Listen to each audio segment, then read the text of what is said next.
திருச்சிற்றம்பலம்.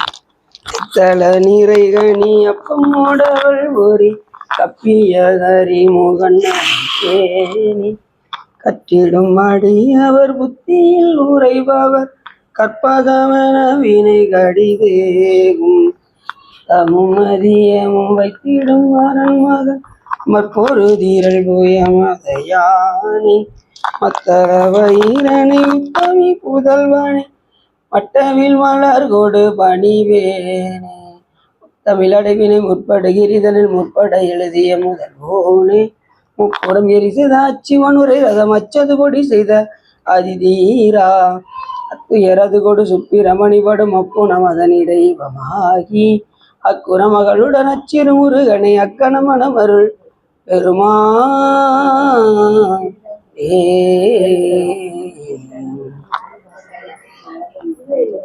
எங்காயும் எனக்கருள் தந்தையும் நீ சிந்தாகுலமானவை ஈட்டனையாள் கந்தா கதிவேலவனே உமையாள் மைந்தா குமரா மறைநாயகனே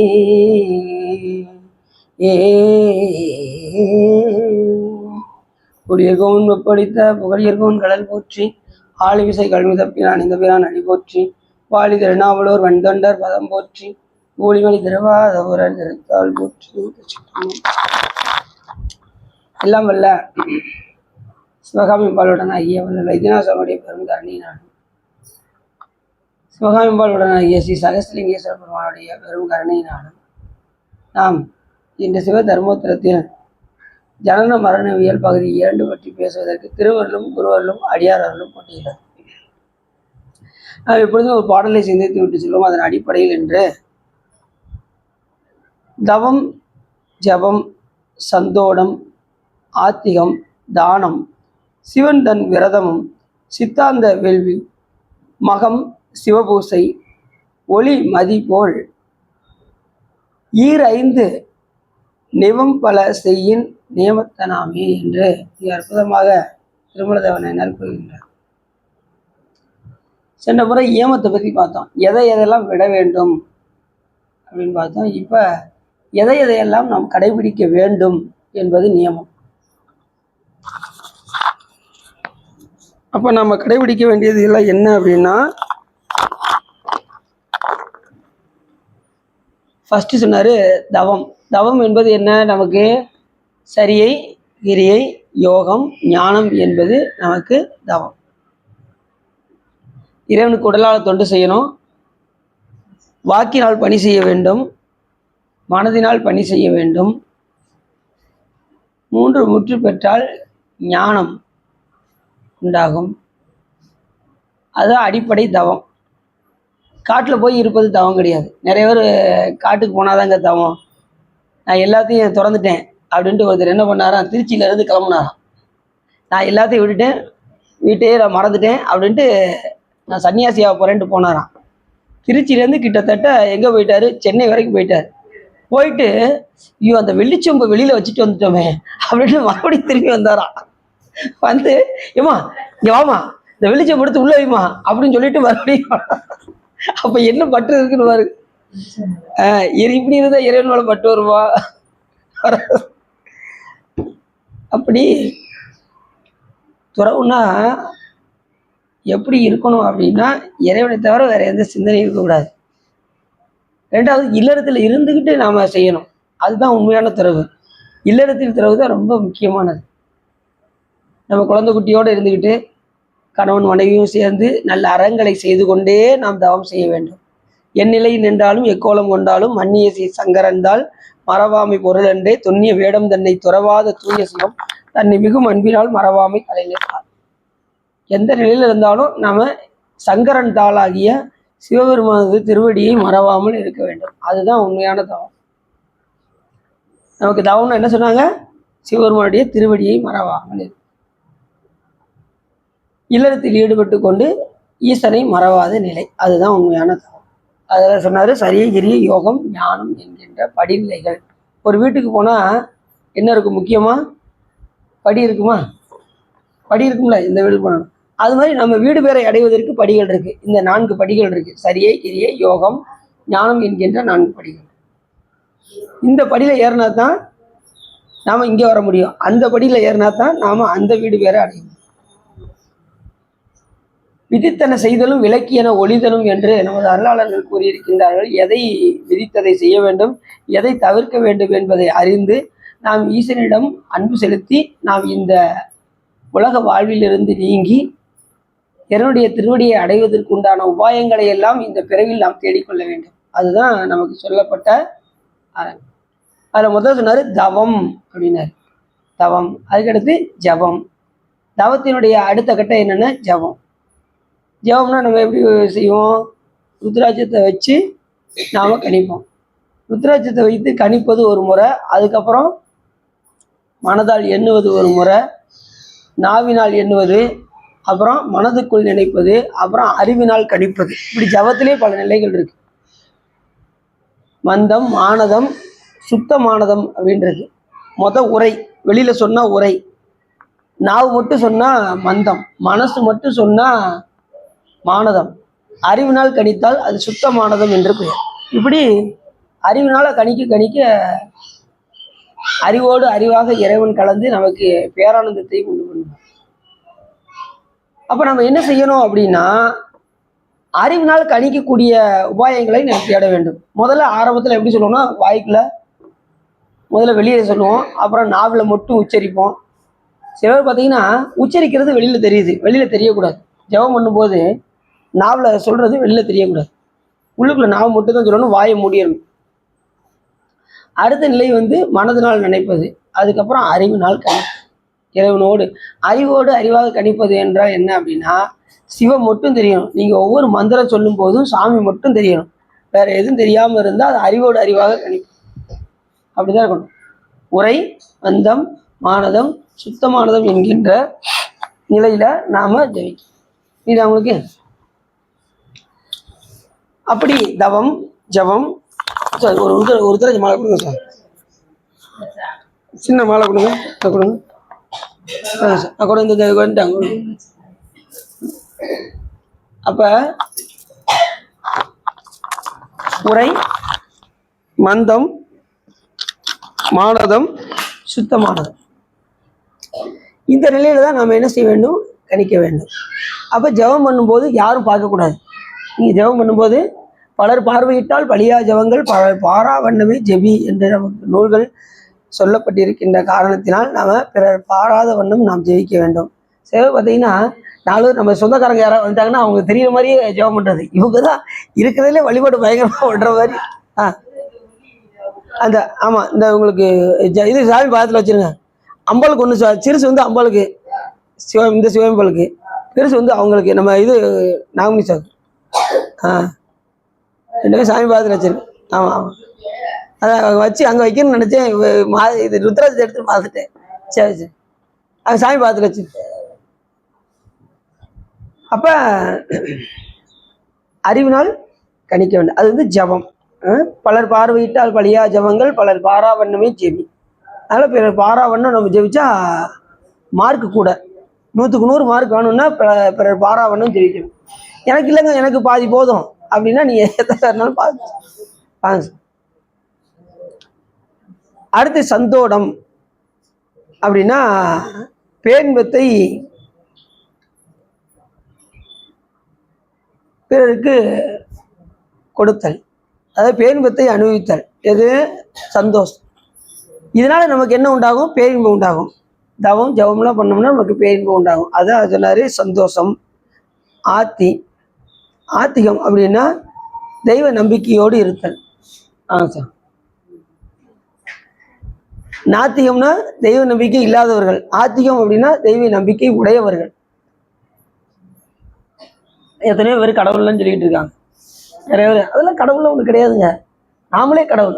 சில பேர் கடவுள் இல்லாமல் எந்த இதை நம்ம பார்க்க முடியும்? சொல்லுங்க பார்ப்போம். ஒருத்தர் நம்ம பார்க்க முடியுமா? சூரிய ஒளி இல்லைன்னா பிற பொருளை பார்க்க முடியுமா? பஞ்சபூதங்களுக்கு அறிவு உண்டா? காற்றுக்கு அறிவு இருக்கா? நெருப்புக்கு அறிவு இருக்கா? சொல்லுங்க பார்ப்போம். கிடையாது. நீருக்கு அறிவு இருக்கா? இல்லை. எதுக்குமே அறிவு கிடையாது. அறிவற்ற ஜட பொருளிலிருந்து ஒரு இயக்கம் ஏற்படுகின்றது என்றால் அது அறிவுடைய பொருள் தான் எடுத்து இயக்க முடியும் என்கின்ற அறிவு நமக்கு இருக்கணும், அவ்வளவுதான். இப்ப செல்போன் அறிவு இருக்கா? அது கிடையாது. அந்த அறிவற்ற பொருளை அறிவுடைய நாம் எடுத்து ஹலோ சொல்லுங்க அப்படிங்கிறோம். ஹலோ யாருமே ஹலோன்னு சொல்லாதீங்க. ஹலோன்னா யமனுடைய மனைவி பேரு. அதனால ஹலோன்னுமே போன எடுத்துமே சிவாய நம்ம சொல்லுங்க, இல்லை நமச்சிவாயம் சொல்லுங்க அப்படின்னு சாமி நாமத்துச்சு. இல்லை சொல்லுங்க சிவா அப்படின்னு சொல்லுங்க. எடுத்ததுமே ஹலோன்னு சொல்லாதீங்க. அதை நம்ம தவிர்க்கிறது நல்லது. சரிதானே? அப்படி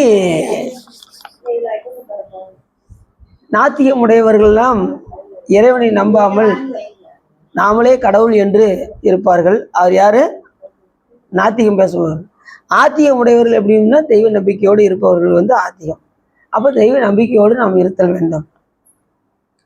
எல்லாமே அறிவற்ற பொருளை அறிவுடைய பொருள் தான் எடுத்து இயக்க முடியும். அப்படி பஞ்சபூதங்களுக்கு அறிவு இல்லை என்றாலும் அதை பேரறிவுடைய இறைவன் எடுத்து இயக்குகின்றார் என்பதை நாம் உணர வேண்டும்.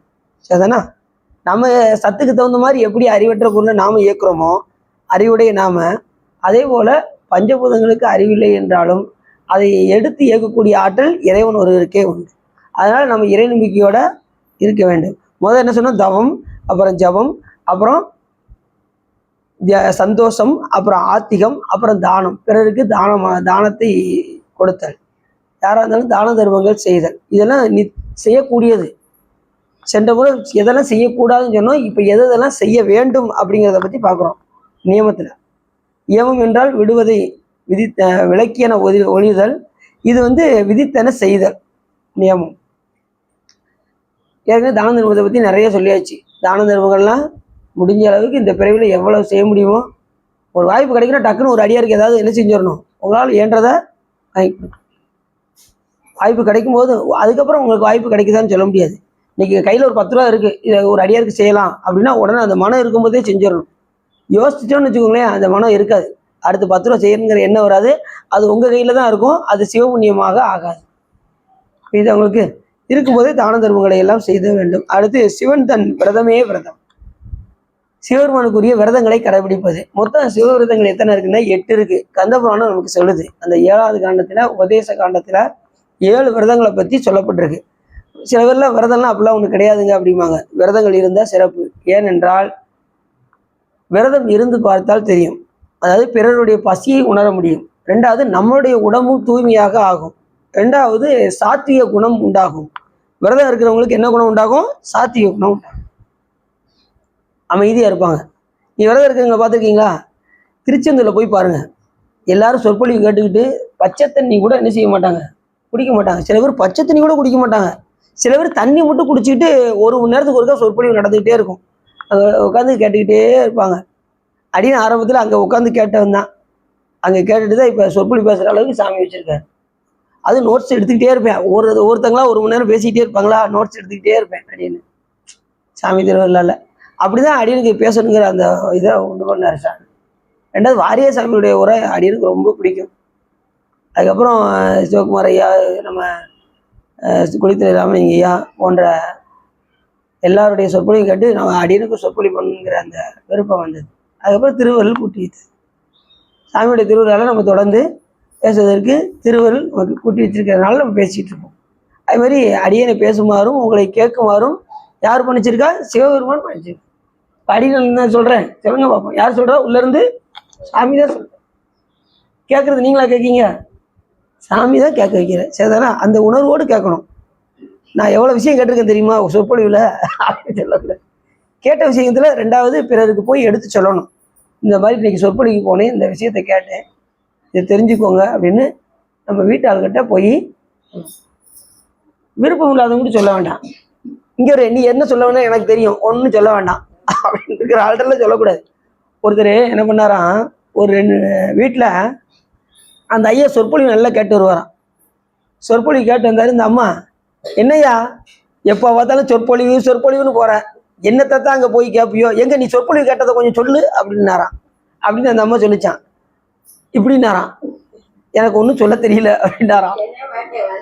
இது கேட்க மட்டும் தெரியுது, ஒன்றும் சொல்ல தெரியல. சரி இந்த சல்லடை எடுத்து போய் தண்ணி எடுத்துட்டு வா அப்படின்னாங்களாம். சல்லடைய சல்லடையை கொண்டு போய் அவன் பிடிச்சிட்டு வந்தான். ஒன்றுமே தண்ணி இல்லை. சல்லடையில் தண்ணி போந்தால் எப்படி தண்ணி இருக்கும்? தண்ணி பிடிச்சிட்டு வந்தான். இப்படி வந்து காமிச்சான் அந்த அம்மாட்ட. அந்த அம்மா பார்த்துச்சு, தண்ணி இருக்காயா? அது மாதிரியே தான் நீயும். அந்த அம்மா யாரா? இந்த மாதிரி தான் நீ, உனக்கு எவ்வளோ கேட்டாலும் இப்படி ஒன்றும் இல்லாமல் தான் உனக்கு இருக்கும் அப்படின்னு அந்த அம்மா சத்தம் போட்டதும் அவர் சொன்னாராம், தண்ணி எடுக்க போனேன், இப்போ என்னாச்சு, தண்ணி இல்லை, ஆனால் சல்லடை சுத்தமாயிருச்சு, அதுபோல் என்னுடைய மனம் சுத்தமாயிருச்சு அப்படின்னாராம். புரியுதா உங்களுக்கு? சொற்பொழிவு கேட்டால் என்ன உண்டாகும்? மன தூய்மை உண்டாகும், நிம்மதி கிடைக்கும். எப்படி அந்த சல்லடை தூய்மையாகிறதோ அதுபோல் நான் மனம் தூய்மையாக ஆகும். புரிஞ்சிச்சா? என்ன ரொம்ப ஆச்சரியமா பார்க்க, அதுதான் உண்மை. நமக்கு சில பேருக்கு கேட்டதை சொல்ல தெரியாது, எப்படின்னு சொல்ல தெரியாது, ஆனால் மனம் சுத்தமாகிக்கிட்டே இருக்கும், நாளுக்கு நாள் சுத்தம் அடைந்து கொண்டே வரும் அந்த சல்லடை போல. அப்படி தானம், சிவன் தன் விரதத்துல வந்து மொத்தம் எத்தனை விரதம் இருக்குன்னா 8 விரதங்கள் இருக்கு. அதுல முதல் விரதம் தலையாய விரதம், சோமவார விரதம். யாரு கடைபிடிக்கிறா? சில பேர் பார்த்தீங்கன்னா இப்படி வச்சிருப்பாங்க, நான் இனிமே தான் கடைபிடிக்கலாம் நினைக்கிறேன் சுவா அப்படி. அப்ப யாரும் என்ன கடைபிடிக்கிறியா சோமவார விரதத்தை? திங்கக்கிழமை, அதுலேயும் மற்ற திங்கக்கிழமை இல்லாட்டினாலும் இந்த கார்த்திகை மாசம் இருக்கக்கூடிய சோமவாரத்திலேயாவது என்ன செய்யணும், அதுதான் முக்கியம். நாம எதுக்கு வாரம் வாரம் இருக்கோம் அப்படின்னா அந்த நேரத்துல மறந்துடும். அதுக்காக தான் வாரம் வாரம் திங்கக்கிழமைன்னா அது வாட்டு போய்கிட்டே இருக்கும். அது கார்த்திகை சோமவாரம் எல்லாத்தையும் தாண்டி எல்லா சோமவாரத்தையும் அது ஃபுல் பண்ணிடும். ரெண்டாவது திங்கக்கிழமை சிவபெருமானுக்கு ரொம்ப உகந்த நாள்.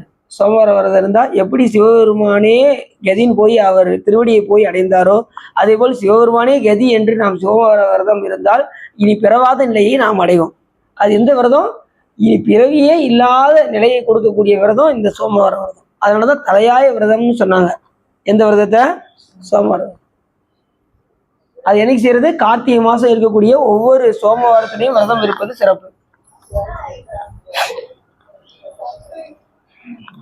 ரெண்டாவதுனாங்க உமா மகேஸ்வர விரதம்.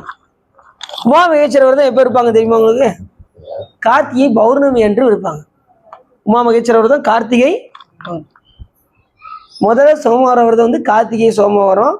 ரெண்டாவது உமா மகேஸ்வர விரதம் வந்து கார்த்திகை பௌர்ணமி என்று இருப்பது. திருவாதிரை, மார்கழி திருவாதிரை அன்றைக்கு இருக்கக்கூடிய விரதம். திருவாதிரை அன்னைக்குலாம் என்ன செய்யணும்னா அன்னைக்கு விரதம் இருக்கணும்.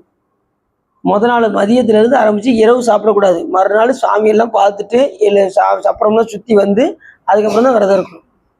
முதல் நாள் மதியம் சாப்பிட்டோம்னா மறுநாள் 12 மணிக்கு தான் என்ன செய்யணும், சாப்பாடை பற்றி யோசிச்சு அப்படி விரதம் இருக்கணும். முடியாதவங்க இரவு பொழுதாவது இருக்கணும். என்னால் தான் பசி பட்டினி தாங்க முடியாதுங்க அப்படின்னா ஒரு இரவு பொழுதாவது இருந்துட்டு மறுநாள் சாமியை பார்த்துட்டு வந்து என்ன செஞ்சிடலாம்.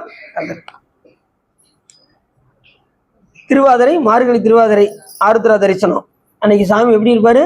ஆருத்ரா தரிசனம். அன்னைக்கு சுத்த சிவம் அந்த நடராஜ பெருமானுடைய முகூர்த்தத்தில் இருக்கின்ற காரணத்தினால் வருஷத்துல 6 காலத்துல சுவாமி அதுல உறைந்தே இருப்பார். முதல் காலத்துல விநாயகப் பெருமானும் அவருடைய அருள் சக்தி ஆகிய வல்லவையும், 2ஆம் காலத்துல பிரம்மாவும் சரஸ்வதி தேவியும், 3ஆவது காலத்துல திருமாலும் லட்சுமியும், 4ஆவது காலத்துல ருத்ரரும் பார்வதியும், 5ஆவது காலத்துல சதாசிவமூர்த்தி மனோன்மணி. இல்லை ஃபஸ்ட்டு முதல்ல இது விநாயகப் பெருமான் வல்லவை, 2ஆவது பிரம்மா விஷ்ணு, 3ஆவது காலம் திருமால் லட்சுமி, 4ஆவது காலம் ருத்ரன் பார்வதி, 5ஆவது காலம் மகேஸ்வரன் மகேஸ்வரி, 6ஆவது காலம் சதாசிவமூர்த்தி மனோன்மணி.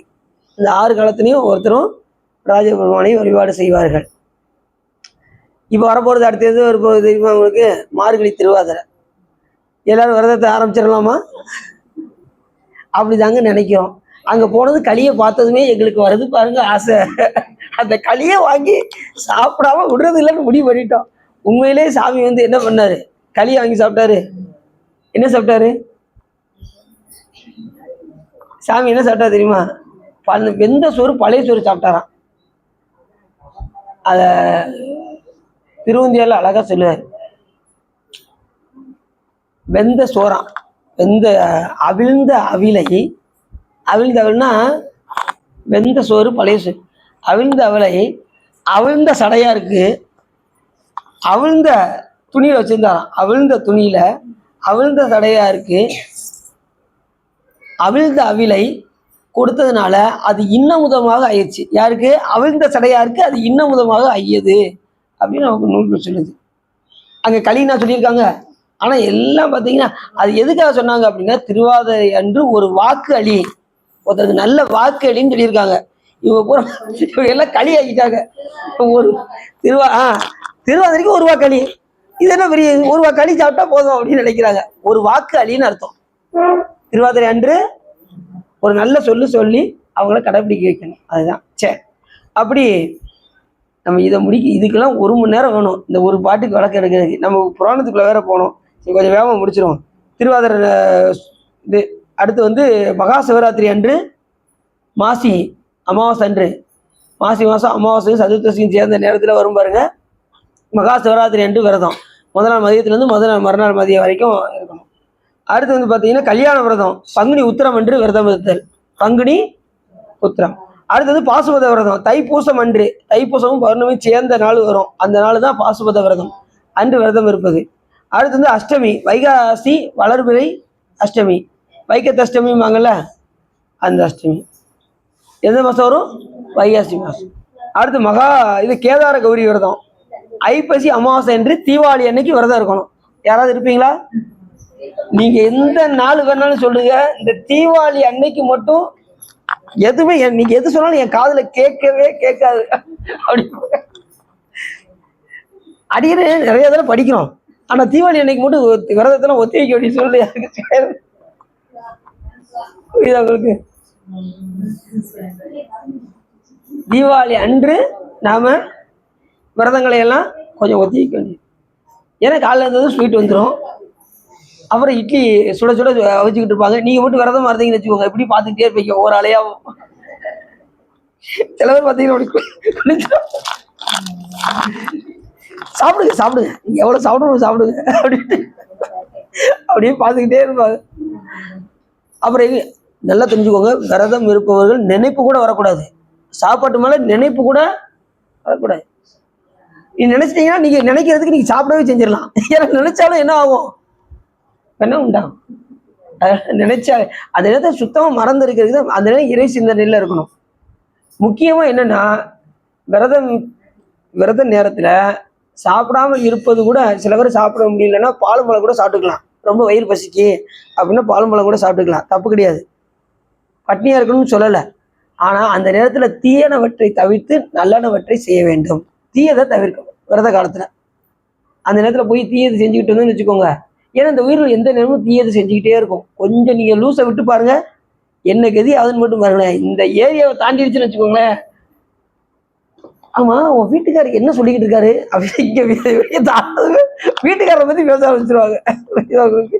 சரி இருக்கட்டும். அப்படி பாசுபத விரதம், அஷ்டமி விரதம், கேதார கௌரி விரதம்.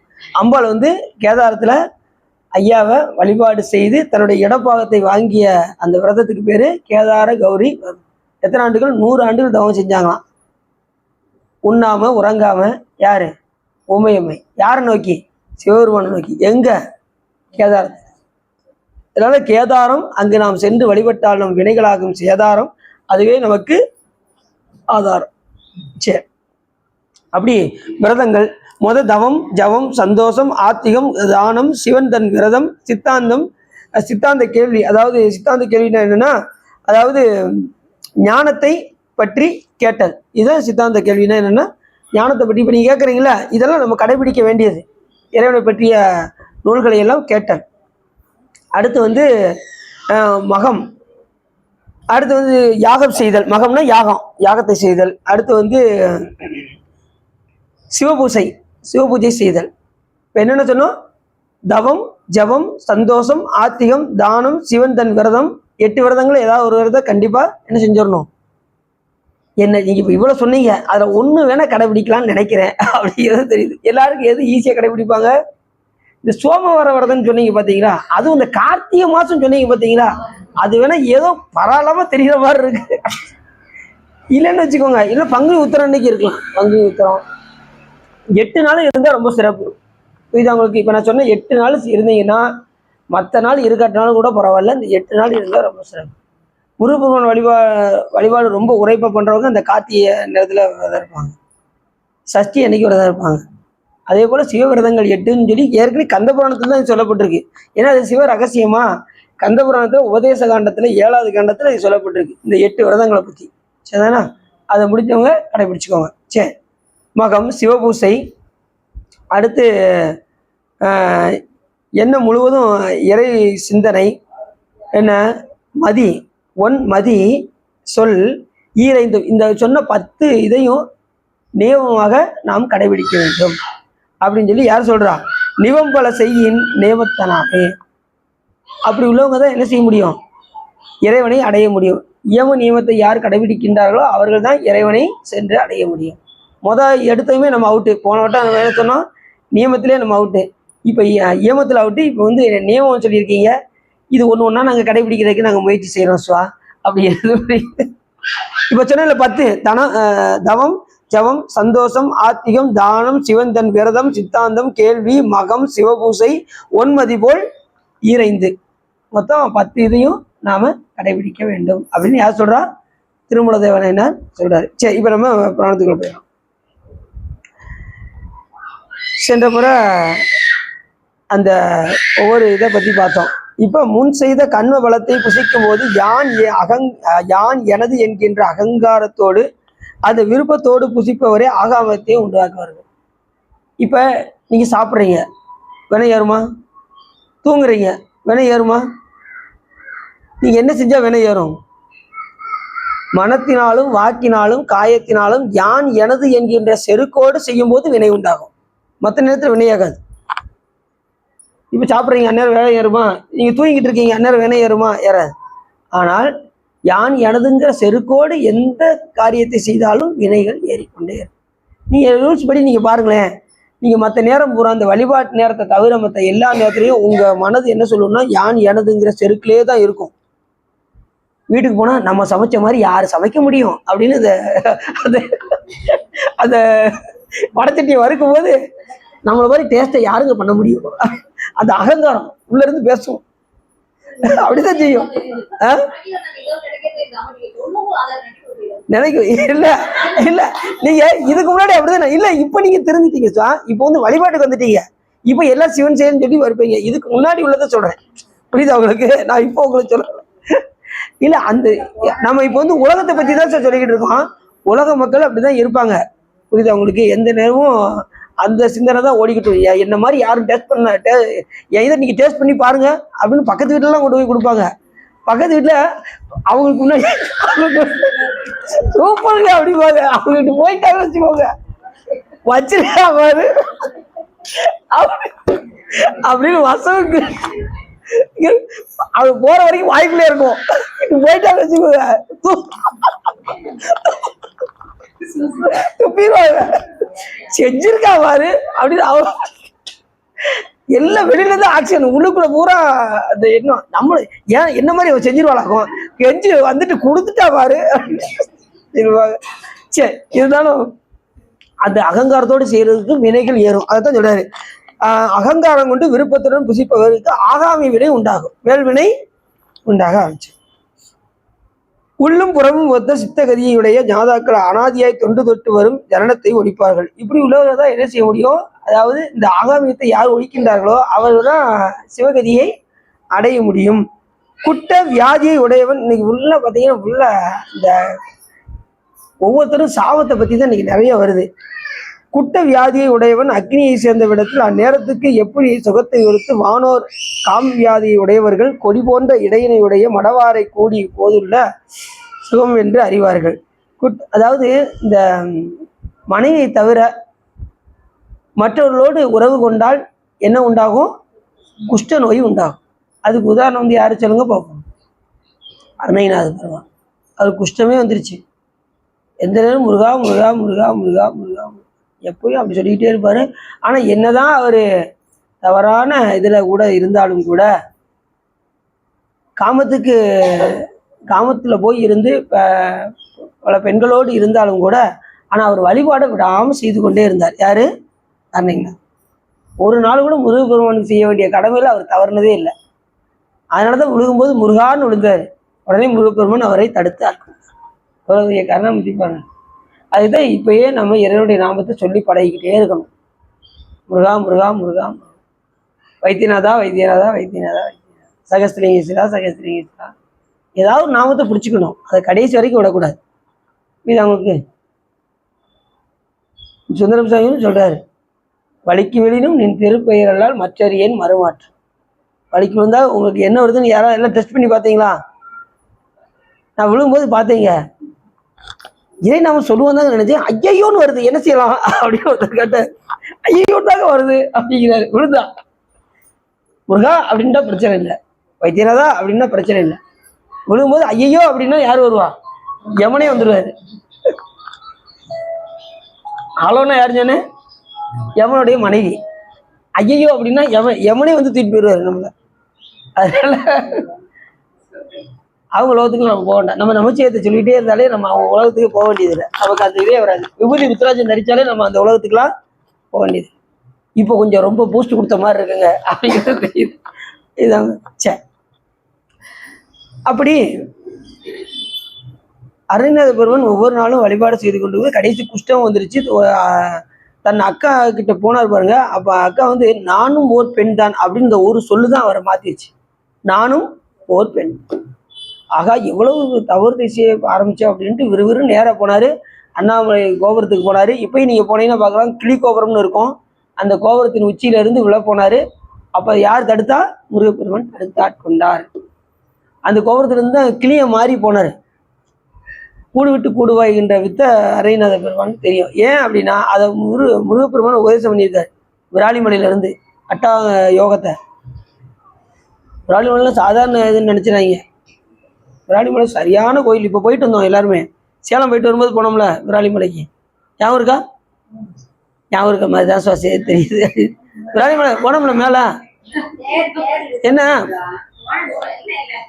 யோசிக்காங்க, விராலிமலையா போனோம் நம்ம, அங்க முருகப்பெருமானை பார்த்தோமா அப்படிங்கிற மாதிரி போனோம். சாமி எல்லாம் பண்ணியிருக்காரு. யாருக்கு? அருணகிரிநாதருக்கு எல்லாமே பண்ணியிருக்காரு. அட்டாங்க யோகத்தை உபதேசம் பண்ணியிருக்காரு. அப்புறம் அட்டாங்க யோகம்னா என்னன்னா, அட்டமா சித்தி, அனிமா கரிமா லகிமா பிராத்தி பிரகாமியம் ஈசித்துவம் வசித்துவம் என்கின்ற அட்டமா சித்தி. உடம்பை பெருசாக்குறது, உடம்பை ஒல்லியாக்குறது, அணுத்தன்மை போல மாற்றுவது, உடம்பை லேசாக ஆக்குவது, காற்று போல பறப்பது, ஆகாயத்தில் சஞ்சரிப்பது, கூடு விட்டு கூடு வாய்வது, இது எல்லாமே அட்டமா சித்தியில தான் வரும். ஆனா அருளாளர்கள் என்ன பண்ணாங்க? இந்த அட்டமா சித்தியை பெற்றுக்கொண்டு நல்லதுக்கு பயன்படுத்தினாங்க. அசுரர்கள்லாம் தீயதுக்கு பயன்படுத்துறதுனால அவங்க அழிந்தார்கள். புரிஞ்சுதா உங்களுக்கு?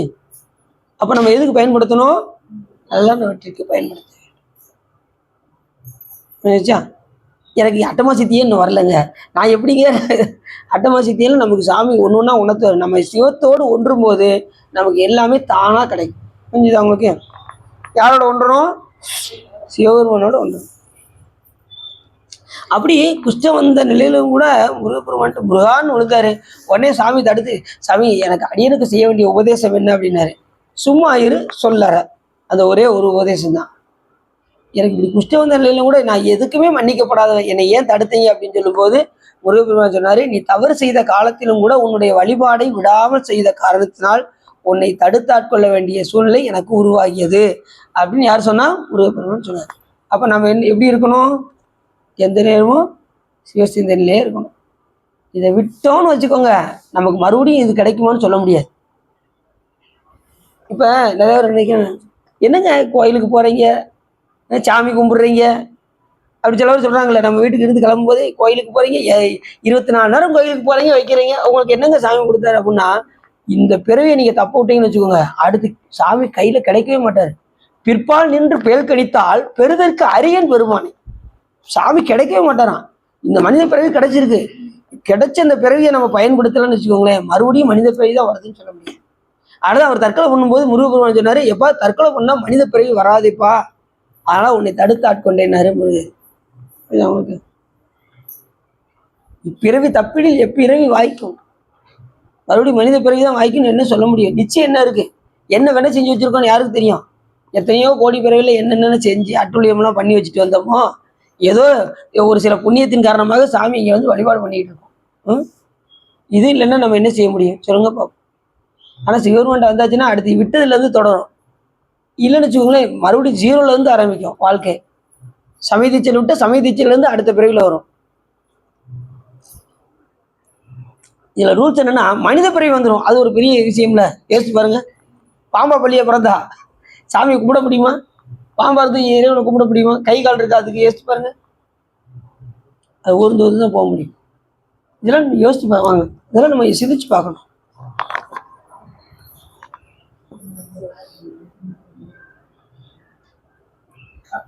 அப்படி காமத்தை உடையவர்களுக்கு என்ன உண்டாகும்? குஷ்டம் வரும். காம நோய் உள்ளவர்களுக்கு என்ன வந்துடும்? குஷ்டம். அது தொழுநோய் மாதிரி வந்துகிட்டே இருக்கும்.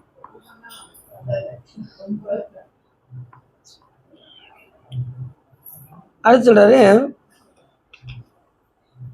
பிணம், நாய், பேய், நரி, கழுகு, ஈ இவைகளுக்கு இன்பத்தை கொடுக்கும். அதுபோல பிணம் வந்து யார் யாருக்கெல்லாம் இன்பத்தை கொடுக்கும்? நாய்க்கு இன்பம். பிணத்தை பார்த்துச்சுன்னா நாய் என்ன செய்யும்? போய் கவ்வி சாப்பிடும். பேய்களுக்கெல்லாம் கொண்டாட்டமா இருக்கும். இந்த போர்ல எல்லாம் நிறைய தடைகளா விழுந்து கிடக்குமா, பேய்களுக்கு கொண்டாட்டம், ஆடி பாடி மகிழுமா. அப்படி அந்த ஒவ்வொரு தடைகளையும் எடுத்து சாப்பிடுமா பேய்கள்லாம். பேய், நரி, கழுகு ஏற்கனவே சொல்லிட்டாரு. கழுகோடு நரியும் எரிபுவி மரளி கமலனும் மிகவும் அயர்வானார்னாரு. என்னது? அதனால மனித பிறவி வாய்ப்பது அரிது.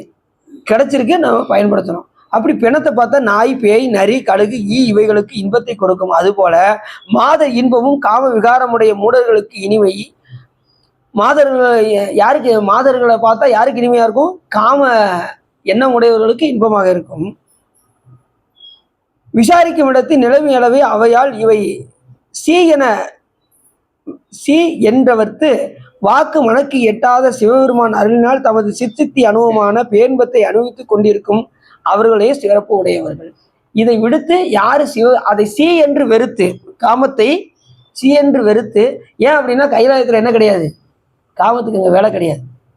காமனையே எரிச்சாரு நம்மாளு. சிவபெருமான் யாரை எரிச்சாரு? காமனை. மன்மதனை எரிச்சாரா? இதை விட்டாச்சுன்னா அடுத்த நிமிஷமே நமக்கு என்ன கிடைச்சிடும்? சிவபெருமான் அருள் நமக்கு கிடைக்க ஆரம்பிச்சு. காமத்தை விட்டவங்க அடுத்த நிமிடமே போயிடலாம். இப்ப நம்ம என்னதான் நமக்கு வயசானாலும் கூட அது உள்ளுக்குள்ள உணர்வு இருந்துகிட்டே தான் இருக்குமா. காம உணர்வு எல்லாருக்குமே இருக்கத்தான் செய்யுமா.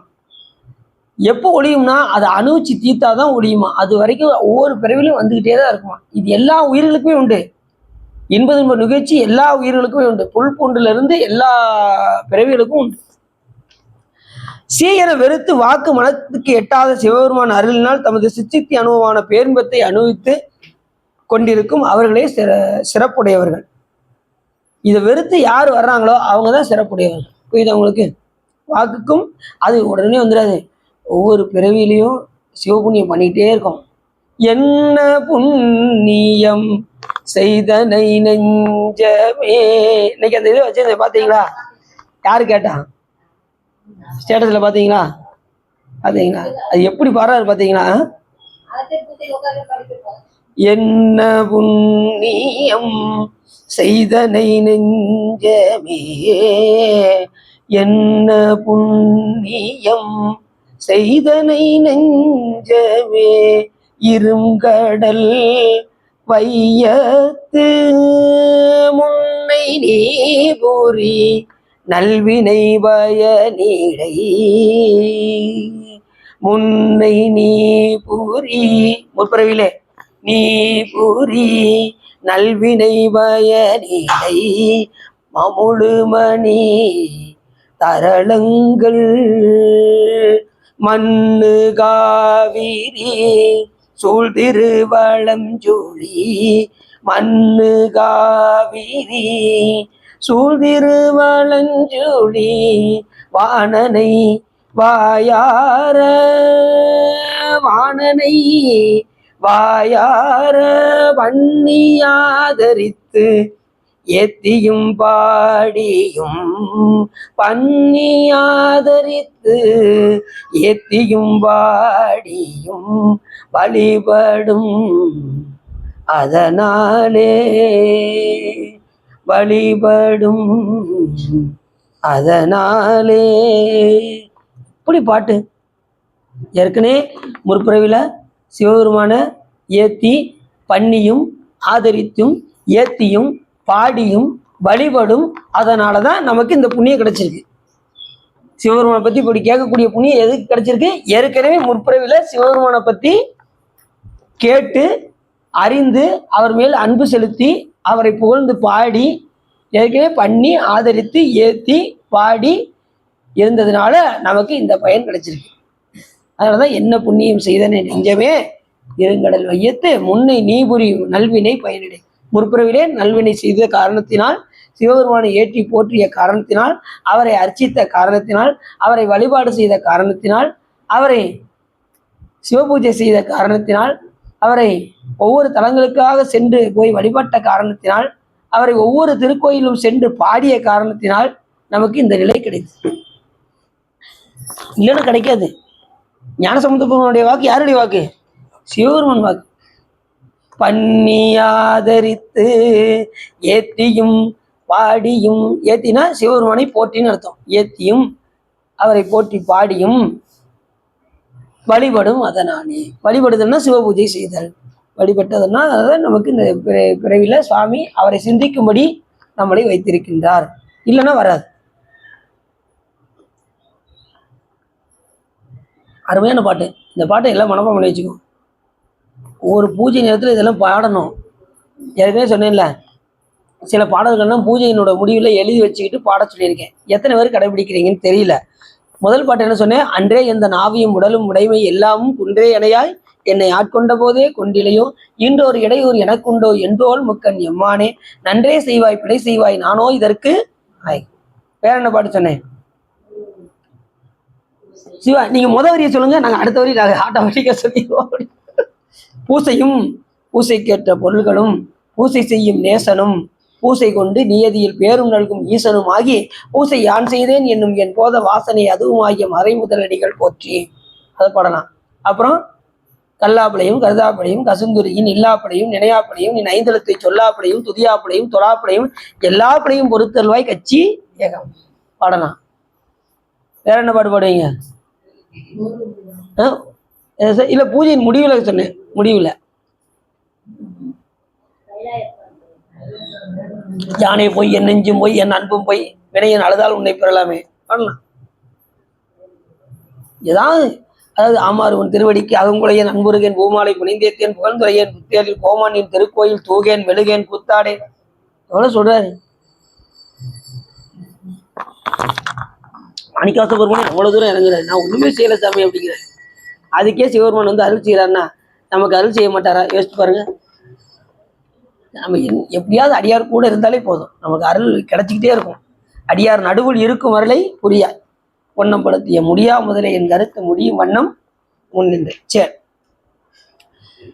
அப்படி சிவபெருமானுடைய அருளினால் சித்தித்தி அனுபவமான பேரின்பத்தை அனுபவித்துக் கொண்டிருக்கும் அவர்களே சிறப்புடையவர்கள். இதெல்லாம் சீனு வெறுத்து காமத்தை வெறுத்து யார் வருகின்றார்களோ அவர்களே. இப்ப சுந்தரம் சாமியில அங்கிருந்து கிளம்புனாரு. இந்த பெண்களை பார்த்தான்னு சொல்லி தானே சிவபெருமான் அங்கிருந்து அனுப்புனாரு. கைலாயத்துல காமத்து கடை இருக்கா? கிடையாது. ஆனா சிவபெருமான் எப்பா நீ அந்த பெண்ணை பார்த்துறப்பா நீ போயிட்டு வா அப்படின்ட்டாரு. சாமி என்ன சாமி சொல்றீங்க அப்படின்ட்டாரு. எப்பா பார்த்தல அப்ப போயிட்டு வந்துரு அப்படின்ட்டாரு. என்ன சாமி அப்படின்னு கைகள் அஞ்சலி குப்பி கலங்கினான் செய்ய சேவடி நீங்கும் சிறுமையே மையன் மானுடமாய் மயங்கு வேலையின் ஐயரே என்னை தடுத்து ஆண்டு அருள் செய்யன அப்படின்னாரு. சிவனும் அதுபடியே தடுத்தாரு. அந்த கல்யாணத்தை நிப்பாட்டினாரு. மாயிலிருந்து தடுத்தாரு. அப்புறம் அடியாராக ஏற்றுக்கொண்டார். அந்த வழிபாட்டில் நிலைநிறுத்தும்படி செய்தார். கடைசி கைலாயத்துக்கே கூட்டு போயிட்டார். அத்தனையும் செஞ்சாரா? எதனால சாமி சொன்னா செஞ்சிருவாரு, சொல்லணும்னா செய்ய மாட்டார். அவர் கரெக்டா இருப்பாரு. அவர் நீதி நிலை தவறாதவர். அதை சொல்லும்போது இந்த பாட்டு அவ்வளவு இருக்கும் சொல்றாங்க. நாயினுக்கும் பேயினுக்கும் நரியினுக்கும் கழுகினுக்கும் ஈயனுக்கும் இனிது பிணம். எல்லாத்துக்கும் இனிதா இருக்கிறது என்னது? இந்த பிணம். அதுக்கு எப்படி இதா இருக்கோ அது போல நாம காமத்தை வெறுத்து சிவபெருமானை வழிபாடு செய்வதுதான் நமக்கு இன்பம். புரியுது உங்களுக்கு? நமக்கு எது இன்பம்? சுவாமி வழிபாடு செய்வதுதான். மற்றதுன்னா இன்பம் தருவது போல தெரியும் உலகத்துல, ஆனா அது துன்பத்துலதான் வந்து முடியும். நீங்க உலகத்துல நீங்க வேற ஏதாவது ஒரு பொருள் எடுங்க, அது முடிவுல என்ன வருதுன்னு மட்டும் பாருங்களேன். இப்போ உதாரணத்துக்கு ஒன்று எடுத்துக்கிட்டோமே, நம்ம பிள்ளைங்களை வந்து படிச்சு வேலைக்கு போறான்னு வச்சுக்கோங்க. உதாரணத்துக்கு வச்சு வேலைக்கு போனான்னா வேலை பார்த்ததுக்கப்புறம் மனைவியை பார்ப்பானா நம்மளை பார்ப்பானா யோசிச்சு பாருங்க. நிறைய பேர் என்னை கடைசி காலத்துல இருந்து இந்த பிள்ளைய நம்மளை வந்து காப்பாற்றும் அப்படின்னு மட்டும் தயவு செய்து யாரா இருந்தாலும் நினைக்காதீங்க. அது பொம்பளை பிள்ளையா இருந்தாலும் சரி, ஆம்பளை பிள்ளையா இருந்தாலும் சரி, இந்த பிள்ளை வந்து நம்மளை காப்பாற்றும் அப்படின்னு நம்ம என்ன செய்யக்கூடாது. எப்பயுமே நமக்கு உற்ற துணை யாரு? சிவபெருமான் ஒருத்தர் தான். உற்றார் ஆறுலரோ உயிர் கொண்டு போகும்பொழுது குற்றாலத்துறை கூத்தனல்லார் நமக்கு உற்றார். அதுல மட்டும் கான்செப்டை செலுத்திக்கிட்டே இருந்தாங்க. அதுக்கப்புறம் பிள்ளைங்க வந்து நம்மளை கஞ்சி ஊத்துனது அது ரெண்டாவது பிரச்சனை. ஊத்துனது நம்ம புண்ணியம் செஞ்சிருந்தா அது ஊத்த போகுது, புண்ணியம் செய்யலைன்னா அது ஓட போகுது, அவ்வளவுதான். அதாவது செய்த விலைக்கு தகுந்தவாறு. புரியுதா உங்களுக்கு? புண்ணியம் செஞ்சா கண்டிப்பா நமக்கு கடைசி காலத்துல இல்லாதவங்களுக்கு யார் கொடுப்பா சாப்பாடு? பசித்து வந்தால் கொடுக்க சிவன் உண்டு. அங்க மதுரைக்கு போனோம், அடியாரெல்லாம் போனோம், ஒரு 6 பேர் போனோம் ஞாயிற்றுக்கிழமை. அங்க போனதுல இருந்து முடிகிற வரைக்கும் அழுகை நிப்பாட்டவே முடியல. அந்த அளவுக்கு சொக்கநாதர் அவ்வளவு அருள் செஞ்சார். போனமே அடியார்கள் எல்லாம் திருவடியில் விழுந்துட்டாங்க, இப்போ ரோட்லேயே விழுந்துட்டாங்க. விழுந்து வாங்க வாங்க நீங்க வாங்க, முதல்ல உணவு வருது, காலையில் இருந்து சாப்பிடல இல்லை வாங்க அப்படின்னு கடைக்கு கூட்டு போயிட்டாங்க. கூட்டு போய் என்ன உணவு வாங்கி சாப்பிடுங்க அப்படின்ட்டாங்க. என்ன சார் சேதனா இந்த கூட வந்தவங்க இருக்காங்க, தாங்க முடியல. எடுத்ததுமே அருள் பயங்கரமா இருந்தது. சரி அது முடிச்சுட்டு அவங்களும் கூடயே வந்து எங்க கூடயே இருந்து எல்லா இடத்தையும் சுத்தி காமிச்சாங்க. மதுரையில இவ்வளவு இடம் இருக்கான்னு உள்ள போய் அவங்க காட்ட காட்ட அருணைநாத பெருமான வாரியார் சாமிகள் பிரதிஷ்டை பண்ணி வச்சிருக்காரு உள்ள. அருணைநாதர் உள்ள இருக்காரு. அடியனுக்கு உண்மையிலே இவ்வளவு நாள் தெரியாது.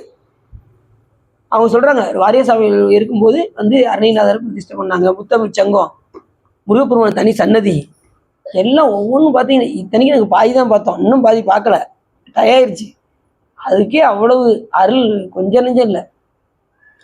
அவர் சொல்ல சொல்ல சொல்ல சொல்ல லோகநாத பெருமாளுடைய அது மாதிரி கரெக்டாக பார்த்தீங்கன்னா அது கூட பெருசு கிடையாது. ஒரு ஒரு காரியம் பண்ணாது பாருங்க சாமி, அதுதான் ஆச்சரியம். கரெக்டாக சாமி சன்னதியில் வந்துக்கிட்டே இருக்கும், சொக்கநாத பெருமாள் கிட்ட வந்துகிட்டு இருக்கோம். வெள்ளி சபை இந்த சைடில் இருக்கா, எல்லாம் மதுரைக்கு போனீங்களா, கரெக்டாக சொக்கநாத பெருமாள் பார்த்துட்டே இருக்கோம். பூஜை கரெக்டாக உச்சிக்கால பூஜை அடிக்கிறாங்க. சாமிக்கு நெய்வேத்தியம் பண்ணாங்க. நாங்கள் தூரத்துல இருந்து பார்த்தோம். கரெக்டாக நாங்கள் நாங்கள் நம்ம அடியாரில் இருந்து 6 பேர் இப்படி வந்து நிற்கும், நடராஜ பெருமானுக்கு முன்னாடி நிற்கும். அப்படி வந்து தீவரணை காட்டுறாங்க. அதான் பெரிய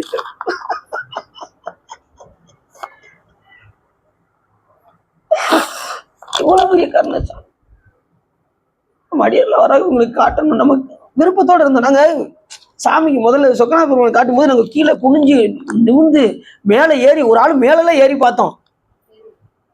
இந்த பையன் என்ன இப்படி பண்றாங்க, சரி உங்களுக்கு எதாவது காட்டணும் அப்படின்னு சொல்லிட்டு நடராஜ பெருமாள் முன்னாடி தீவரணை காட்டினாரு. அதான் சாமி எடுத்தது. ஒரு பெரிய காட்டினார். ஒன்று விருப்பப்பட்டா 9 கொடுப்பாரு சாமி. இந்த பிள்ளைகளுக்கு கிடைக்கல அப்படின்னு சொல்லி நடராஜ பெருமானுக்கு முன்னாடி நாங்கள் 6 பேரும் நின்று பார்த்தோம். அதான் சாமி. ஒரு துளி அன்பு செலுத்த மாட்டோம்னு ஏங்குறாரு சாமி. அந்த அன்பு செலுத்துறதுக்கு நம்ம வர்றோம் கோயிலுக்கு. இங்க வந்து எதையுமே சாமிட்டு கேட்காங்க. நம்மளே உண்மையில அன்பு வருமா? இந்த உலகத்துல ஒன்றை விட்டா எனக்கு கெதி கிடையாது. எல்லாரும் நம்மளை வெறுத்துருவாங்க, நல்லா தெரிஞ்சுக்கோங்க. ஊரும் சதம் அல்ல, உற்றார் சதம் அல்ல, உற்று பெற்ற பேரும் சதம் அல்ல, பெண்டீர் சதம் அல்ல, பிள்ளைகளும் சீரும் சதம் அல்ல, செல்வம் சதம் அல்ல, நீ தாழ் சதம் கட்சியே கம்பெனின்னு இருக்கு. அதுதான் உண்மை. சிவபெருமான் திருவடி தான் உண்மை. பேணி பேணி பாதுகாத்த பிள்ளைகள் கூட நமக்கு உதவி செய்யாது, நல்லா தெரிஞ்சுக்கோங்க. புண்ணியம் பண்ணா செய்யும், அது வேற விஷயம். இருந்தாலும் அதே நம்பி நம்ம என்ன செய்யக்கூடாது, இருக்கக்கூடாது. நமக்கு எப்பயுமே சாமி தான் துணை அப்படிங்கிற உறுதியோட இருக்கு. புரிஞ்சுச்சா? சாமி தான் நமக்கு. குற்றாரோ உயிர் கொண்டு போகும் பொழுது குற்றாலத்துறை கூத்தன் எந்த நிலையிலும் நம்ம கூட இருப்பாரு. சுடுகாட்டு போனாலும் யார் இருக்கா? ஐயா தான் இருப்பார். சுடுகாட்டில் அந்த ஏரியா பக்கம் யாருமே வரமாட்டாங்க. நம்ம சாமி அங்க நமக்காக காத்துட்டு பாபா வா வா வா வான்னு கூப்பிடு. ஆமா, நமக்கு வந்து எங்க போனாலும் நம்ம தைரியமா போனலாம். ஏன்னா நமக்கு சாமி கூட இருக்காரு, நம்ம தைரியமா போகலாம். சுடுகாட்டு போனா கூட தைரியமா போகலாம், ஏன்னா அங்கேயும் நம்ம ஆளுதான் இருக்காரு. அதனால தைரியமா. சரி, அப்படி ஒப்பில்லாத சிவபெருமானது சீவாதத்தை அன்பு செய்யாமல் பாவத்தை செய்தவர்கள் அப்பாவம் ஏறிட்டால் சிவபெருமான வழிபாடு செய்யாதவங்க எங்க போவாங்க? போகங்கள் கிடைத்தக்கூடிய பேரென்று மதித்து அணிவித்தவர்களை எரிவாய் நிறைய துக்கத்தை அடைய இருந்தவர்களும் இழந்தவர்களும் பொல்லாத நரக குழியில் விழுந்தவர்களும் அவர்களே ஆவார். சிவபெருமான வழிபாடு பண்ணாதவங்க எங்க போயிடுவாங்க? நரக குழியில் போய் விழுவார். தக்கனுடைய புத்திரியாகிய தாட்சாயினியை பரமேஸ்வரன் கல்யாணம் பண்ணுகின்ற காலத்தில் பிரம்மன் அவரை காமுற அதை தாட்சாயினி அறிந்து மிகவும் கோபித்துக் கொண்டு அவரை சவித்ததனால் சாபம் அடைந்து அதனாலே துக்கமுற்றார். இந்த சவிச்செல்லாம் நிறைய பேர் துன்பம் அடைஞ்சிருக்காங்க. திருமணத்துல சாமி திருமணம் நடத்தும் போது எப்படின்னா தாட்சாயினியா இருந்து தட்சனுக்கு மகளாக இருந்து தாட்சாயினியாக இருந்தாங்கல்ல அம்பாள். அப்ப தாரவாத்து கொடுக்கும்போது பிரம்மன் விருப்பப்பட்டானா அம்பாளை பார்த்து சொல்றாங்க பாருங்க. அவன் மனசுல நினைச்சானா உடனே அதை அறிந்து என்ன தெரியும் இறைவன் உடனே அம்பாள் அதை அறிந்து உடனே சாபம் விட்டார்களாம். நிறைய பேர் சாபம் விட்டதெல்லாம் வருது. அதனால மனதால கூட என்ன செய்யக்கூடாது, யாரையுமே நாம நினைக்க. கௌதம விருடி மனைவியாகிய அகலியை இந்திரன் ஆசை கொண்டு ராத்திரி அருணோதயத்துக்கு முன் அக்காலத்தில் ஆச்சிரமத்தில் காகமாய் வந்து கூப்பிடும் பொழுது, ஏங்க இந்த அகலி கதையை சொன்னோம்ல, பிரம்மா ஒரு பெண்ணை படைத்தார். அந்த பெண் வந்து அகலி. உடனே அதுக்கு யார் ஆசைப்பட்டா, அதை கௌதம முனிவரும் இந்திரனும் ஆசைப்பட்டார்கள். உடனே யார் பசுவினுடைய இருமுகத்தை பார்க்கின்றார்களோ அவர்களுக்கு முடித்து வைக்கின்றேன்னு சொன்னதும் உடனே இந்திரன் போய் எந்த உலகத்துல இருக்குன்னு பார்க்க போயிட்டான். இருமுக பசு எங்க இருக்குன்னு சொல்லி பார்க்க போயிட்டான். அப்ப அந்த கௌதம முனிவர் வந்து என்ன பண்ணாரு, இவரும் தேடிக்கிட்டு தான் இருந்தாரு. அந்த நேரத்துல நாரதர் வந்து அவருக்கு உதவி செஞ்சார். வந்து நேரா அவங்க ஆசிரமத்துக்கு கிட்ட கோசாலை கூட்டு போங்க அப்படின்னாரு. கோசாலைக்கு போனார். அங்க கன்றை ஈந்த பசு வந்து அப்படி வெளியில முகம் மட்டும் தெரிஞ்சது. தலை வருமா கால் வருமா? குழந்தைக்கு எது ஒரு முதல்ல தலை. இந்த பசு வந்து இருமுக பசு. அங்கிட்டு ஒரு முகம் இருக்கா, இங்கிட்டு கன்றை ஈந்து வெளியில ஒரு முகம் தெரிஞ்சிச்சு. இந்த ரெண்டையும் பார்த்து சுத்தி வந்தாரு பாருங்க. இவருக்கு திருமணம் முடிச்சு வச்சிட்டாரு. யாரு? பிரம்மா. யாருக்கு திருமணம் முடிச்சு வச்சிட்டாரு? கௌதம முனிவருக்கு முடிச்சு வச்சிட்டாரு. இப்படி கௌதம முனிவருக்கு கெட்டி கொடுத்தாருன்னு சொல்லி அந்த விரக்தியில இந்திரன் என்ன பண்ணிட்டான், காக்கா அதிகாலையில கூவுற மாதிரியே கூவுனானா. கூவி உடனே கௌதம முனிவர் சரி விடிஞ்சிச்சு போலுக்கு அப்படின்னு சொல்லி அனுஷ்டானம் பண்றதுக்கு இவர் எங்க போயிட்டாரு, குளத்துக்கு போயிட்டாரு கௌதம முனிவர். இவர் இல்லாத நேரத்துல அவரை மாதிரியே உருவம் கொண்டு யாரு போனா உள்ள, இந்திரன் உள்ள போய் புணர்ந்தான். புணர்ந்த காரணத்தினால அவனை கௌதம முனிவர் சவித்து, இவருக்கு தெரியாதுல்ல, அதனால இவரை கல்லாக இருக்க கடவுதுன்னு. யார? அகலிய. அவருக்கு என்ன தண்டனை தெரியுமா உங்களுக்கு? நீ இந்த அந்த சாபத்தையும் சொல்றா பாருங்க. ஒரு யோனிக்காக ஆசைப்பட்டதனால் உன் உடல் முழுவதும் 1000 யோனியாக இருக்க கடவுதுன்னாராம். யாரு? உடம்பு முழுவதும் பெண் உறுப்பா இருந்ததான். யார் மேல? இந்திரன் மேல. அதுக்கப்புறம் அவனுடைய சாப விமோசனம் ஆகி அதுக்கப்புறம் மறுபடியும் இந்திரன் பதவிக்கு போனான். இதுக்கெல்லாம் நம்ம போகணுமா? அதனால எந்த நிலையிலையும் என் நிலையில் நின்றாலும் எக்கோலம் கொண்டாலும் மன்னியசிய சங்கரன் தாள் மறவாம இருந்தால் நம்ம எதுக்கும் நம்ம இது பண்ண வேண்டாம். எது மேலேயும் பற்று வேண்டாம். பற்று முழுவதும் சிவபெருமானிடம் மட்டும் இருந்தால் போதும். அது வந்து பேரின்பு பொருள். சிவபெருமான் வந்து அனுபவ பொருள். நீங்க அனுபவிக்க சாமி பேரின்பத்தை கொடுத்துக்கிட்டே இருப்பாரு. நீங்க ஒன்றணும், அதுலதான் இருக்கு விஷயம். நீங்க ஒன்றிட்டீங்கன்னா உங்களுக்கு, நீங்க கோயிலுக்கு போனா அனுபவம் கிடைக்கும், வீட்டுல இருந்தா அனுபவம் கிடைக்கும், படிச்சுக்கிட்டு இருந்தா அனுபவம் கிடைக்கும், நடந்து போனா அனுபவம் கிடைக்கும். நின்றாலும் நடந்தாலும் கிடந்தாலும் துயின்றாலும் விழித்தாலும் கனவுல கூட சிவபெருமான் வருவார். அந்த அளவுக்கு நீங்க சாமி கிட்ட பண்றீங்களா? இப்ப தானே சொல்லியிருக்கீங்க, இனிமே பாரு சொல்றது. எந்த நிலையிலும் சாமி நினைச்சுக்கிட்டே இருங்களேன். உங்க கனவுல சாமி வந்து காட்சி கொடுப்பார். மகனே உனக்கு என்ன வேண்டும் கேட்பாரு. கண்டிப்பா கேட்பாரு. நீங்க நினைப்பு மனசுல இடம் கொடுத்தாதானே அவர் வருவாரு, இல்லைன்னா வருவாரா? இப்ப ஒரு சொற்பொழிவு நடந்துகிட்டு இருந்துச்சு. ஒரு சொற்பொழிவு பெரிய ஆளு ஒருத்தர் வந்தார். ஒரு சேர் தான் இருந்துச்சு. அந்த சேர்ல காக்கை எச்சம் இருந்துச்சு. இப்ப அந்த சேர்ல தொடச்சிட்டு அவர் உட்காருவாரா? அப்படின்னு ஐயருவாரா? ஐயர மாட்டாரா? உடனே என்ன செய்வாரு, அந்த சேரை நீக்கிட்டு புது சேர், அது ஃப்ரெஷ்ஷா ஒரு சேர் எடுத்து வந்து போடுவாங்க. சாதாரண சேர்ல உட்கார்றதுக்கே ஐயரப்படுற நாம இதுக்கே இவ்வளவு ஐயரப்படுறோமே. சாமி நம்ம மனசு ரொம்ப அழுக்கா இருந்தா எப்படி வந்து உட்காருவாரு சொல்லுங்க. நம்ம மனசு எப்படி இருக்கு? அந்த காக்கா எச்சம் போல என்னத்தையாவது நினைச்சுக்கிட்டு இந்த மனசுக்குள்ள உட்காந்துக்கிட்டு அதை இது கண்டதெல்லாம் நினைச்சுக்கிட்டு சிவபெருமான் நினைக்கிற இடத்துல கண்டதை அந்த காக்கா எச்ச மாதிரி என்னென்னத்தையோ நினைச்சுக்கிட்டு இருக்கோம். இதுல சாமி எப்படி வந்து உட்காருவாரு? அவரை நீ நினைச்சிட்டீங்கன்னு வச்சுக்கோங்க, நினைப்பவர் மனம் கோயிலா கொண்டவன். சாமி வந்து கோயிலா வந்து இருந்துருவோம். நம்ம நினைக்கிறோம், அதுலதான் இருக்கு. நாம இதுக்கு எப்படி சுத்தம் பார்க்கணும்? இங்கே இருக்கு நல்ல சேரை போடுங்க, முதல்ல சேரை தூக்குங்க அப்படின்னு சொல்கிறோம்ல. அப்போ சாமி எப்படி பார்ப்பாரு, உன் மனசில் உள்ள எல்லாத்தையும் தூக்குப்பா, நீ நினைக்க மட்டும் செய்ய, நான் உள்ளே வந்துடுறேன் அப்படின்னு சொல்லுவாரோ சொல்ல மாட்டேன். நினைச்சா நினைப்பொருவனும் கோயிலா கொண்டான் அனைத்தலும் அம்பலக்கூத்தரை திரைத்தொழுதும் மறந்துயனோ என்று அப்ப சுவாமிகள் மிக அருமையாக சொல்கின்றார். வணக்கை வேள மும்மலம் உழைத்தவன் நினைப்பவர் மனம் கோயிலா கொண்டவன் அனைத்தெலும்புமாம் அம்பலக்கூத்தனை திணைத்தொழுதும் மறந்து.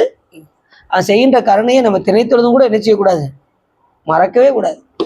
மறந்தோம்னா நம்ம பிறந்தும் பயன் இல்லாமல் போயிடும். புரிஞ்சுச்சா? அடுத்த பாட்டு சொல்றாரு,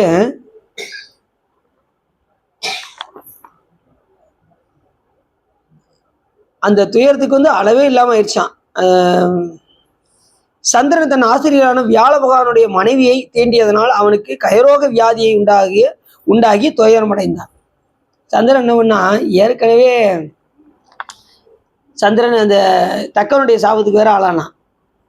ஒவ்வொரு கலைகளாக தைச்சு சிவருமனை போய் தஞ்சை அடைஞ்சு அதுக்கப்புறம் வாழ்வு கொடுத்ததுக்கு அப்புறம் வியாழ பகவானுடைய சொல்லி கொடுத்த குருவனுடைய மனைவியை போய் தின்னான என்ன செய்ய சொல்லுங்க பார்ப்போம்.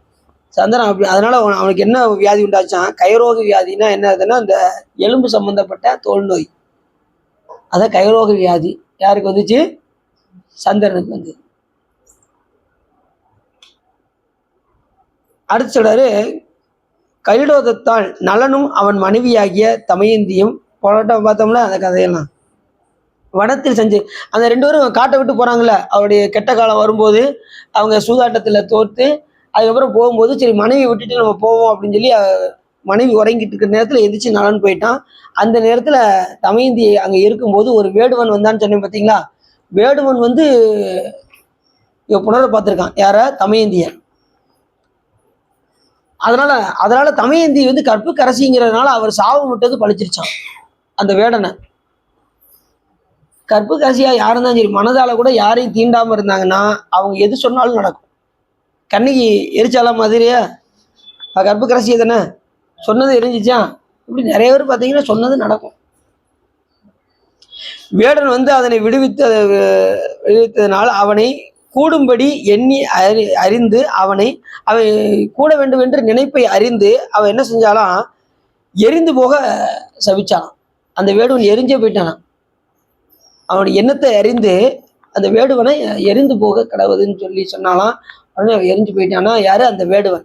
அதுக்கப்புறம் தான் சரி இனிமே வந்து நாம தனியா இருக்கக்கூடாது அப்படின்னு சொல்லி அவங்க அப்பா வீட்டுக்கே போயிட்டான் தமயந்தி. சென்றப்போ அந்த கதையை பார்த்தோம்ல, நல தமயந்தி கதையை பார்த்தோமா. எப்பயுமே வந்து பார்த்தீங்கன்னா ஒன்று பெண் பிள்ளையாக இருந்தால் ஒன்று கணவன் வீட்டில் இருக்கணும், இல்லைன்னா தாய் தந்தையார் வீட்டில் இருக்கணும். தனியாலாம் இருக்கக்கூடாது. புரிஞ்சுது அவங்களுக்கு? இதெல்லாம் ஒரு பாடம். நல தமயந்தி கதையெல்லாம் ஒரு பாடம். ஒன்று பெற்றோர் இடத்துல இருக்கணும், இல்லைன்னா கணவன் இடத்துல இருக்கணும். மற்ற எங்கேயும் இருக்கக்கூடாது. இல்லைன்னா ஊர் ஒரு மாதிரி பேசும். இது அவங்களுக்கு. சரி, ராமபிரானும் சீதா பிராட்டியாக பஞ்சவடி தீரத்தில் இருக்கின்ற சமயத்தில் ராவணன் மாரீசனை அனுப்பி பொன்மானாக வாவிட அம்மானை பிடித்து தா என்று சீதா பிராட்டி சொல்ல ராமபிரான் முன்னே போக பின்பு இளையவனும் அதன் பிறகே தேடி போன சமயத்தில் ராவணன் சன்னியாசியாகிய வேடம் அறிந்து யாரை கொண்டு போவதான், சீதா பிராட்டிய. ராவணன் எல்லாம் அழிக்கவே முடியாது, நல்ல சிவபக்தர் ராவணன், அழிக்க முடியாது. ஆனா சீதா பிராட்டியை நினைச்சதுனால மனதால தீண்டுறதுனால அவன் அழிந்தான். இல்லைன்னா அவன் அழிக்க முடியாது. மாற்றான்மனையை யார் பார்த்தாலுமே அவங்க அழிந்து போவார்கள். புரிஞ்சுச்சா? அதனாலதான் நம்ம சைவத்துல என்ன சொல்றாங்க அப்படின்னா, மனதாலையும் வாக்கினாலையும் காயமாகிய உடம்பினாலும் இறைவனை நினைக்க வேண்டும். இதை தவறாக பயன்படுத்தாமல் இறைவனை நினைந்து வழிபாடு செய்தால் நாம மேல்நிலையை அடைவோம். மானுட பிறவி தானும் வகுத்தது மனம் வாக்கு காயம் ஆணிடத்து 5 அரண்பணிக்காக வென்றோ வானிடத்தவர் மண்மேல் வந்து அரண்தனை அச்சிப்பர் ஊனிடத்து உலகும் பூமர் இதை ஒன்றும் புணரார் அந்தோ என்று நமக்கு சிவஞான சித்தியார் என்கின்ற நூல் நமக்கு சொல்லு. விலங்குகளுக்கெல்லாம் சொல்லல, மனித பிறவி தான் சொல்லியிருக்காங்க. மானுட பிறவி தானும் வகுத்தது மனம் வாக்கு காயம் ஆணிடத்து 5 அரண்பணிக்காக வென்றோ வானிடத்தவர் மண்மேல் வந்து அரண்தனை அச்சிப்பர் ஊனிடத்து உழலும் பூமர் இதை ஒன்றும் புணரார். இது நம்ம சாதாரண மக்களுக்கு புரியலையே அப்படின்னு வருத்தப்பட்டு பாடியிருக்காரு. வானிடத்தில் உள்ளவர்களே பூமியில வந்து பிறந்து சிவபெருமானை அர்ச்சித்துக் கொண்டிருக்கின்றார்கள். பிரம்மா பூசித்த தலம், விஷ்ணு பூசித்த தலம், மும்மூர்த்திகள் வழிபட்ட தலம் எல்லாமே இருக்கு. மும்மூர்த்திகள் வழிபட்டது எங்கன்னு சொல்லுங்க பார்ப்போம். எப்படி வச்சுக்காங்க, மும்மூர்த்தி இருப்பாங்க அங்கே. இது நம்ம சுசீந்திரா இருக்கு பார்த்தீங்களா, அங்கே மும்மூர்த்தியாக இருப்பாங்க சாமி, பார்த்தீங்கன்னா தெரியும். இப்படி நிறைய சிறப்புகள்லாம் இருக்குது. சாமி ஒவ்வொரு நிலையிலையும் இருந்து எல்லா பேருக்குமே எல்லா தெய்வமுமே யாரை தொழுவாங்க, சிவபெருமானத்தை சொல்லுவாங்க. ஏன்னா கடவுள் என்கின்ற தன்மை யாருக்கு உண்டு, சிவபெருமானத்துக்கு தான். ஒருத்தர் தான் ஆதியும் நடுவும் ஈரும் அருவும் உருவும் போக்கும் ஏதும் வரவும் போக்கும் இன்பமும் துன்பமும் இன்றி வேதமும் கடந்து நின்ற விமலன். யாரு, சிவபெருமான். எல்லாவற்றையும் கடந்தவர். அதனால அவர் பிறப்பு இறப்பற்றவரை கடவுளை போய் நாம் சார்ந்தா தான் நமக்கு பிறப்பு இறப்பு இல்லாமல் ஆகும். கொஞ்சம்தான் சரி. அப்படி ராவணனை அழிக்க முடியாது. ஆனா அவன் சிவபக்தராக இருந்தாலும் கூட, ஆனா அவன் மனைவி அதை விட சிவபக்தி பக்தி. யாரு, மண்டோதரி. இந்த கரெக்டா சொல்லிட்டாங்க, மண்டோதரி. அழகமர் மண்டோதரிக்கு பேரருள் இன்பமளித்த பெருந்துரை மேய பிரானே சீரிய வாயால் குயிலே தென்பாண்டி நாடனை கூவாய். அந்த பாட்டு வச்சிருக்கீங்களா? ஏதரும் ஏழுலகேத்த எவ்வுருவும் உந்தன் உருவாய் ஆர்களி சூழ்தன் இலங்கை அழகமர் மண்டோதரிக்கு பேரருள் இன்பமளித்த பெருந்துரை மேய பிரானை சீரிய வாயால் குயிலே தென்பாண்டி நாடனை கூவாய். இப்படி பாட்டு. மண்டோதரி அவ்வளோ அன்பு செலுத்தணும் சாமி மேல. என்ன எந்த நேரமும் சாமியை நினைந்து கொண்டே இருப்பாங்களாம் அந்த அம்மா. ராமன் கூட அந்த அவன் சிவபூஜை செஞ்சாலும் கூட இந்த அம்மா அதை விட பக்தி செலுத்திருக்காங்க பாருங்க. சிவபெருமான் அவர் காட்சி கொடுக்கறதுக்காக உத்தரகோச மங்கையில 1000 முனிவர்கள் இருக்கிற இடத்துல இப்ப மண்டோதரி அன்பு எகிரிருச்சு. அக்கௌண்ட் ரொம்ப கிரியேட் ஆயிடுச்சு, அக்கௌண்ட்ல ஃபுல் ஆயிடுச்சு. நான் போய் காட்சி கொடுத்தே ஆகணும்ட்டு சாமி என்ன, யாருக்கு, எங்க அதுக்கப்புறம் காட்சி கொடுக்கும்போது சொல்றேன். அது காட்சி கொடுக்கும்போது நாங்க மண்டோதரிக்கு போறேன் அப்படின்னு சொன்னதும் இவர் இலங்கையில இருக்கா.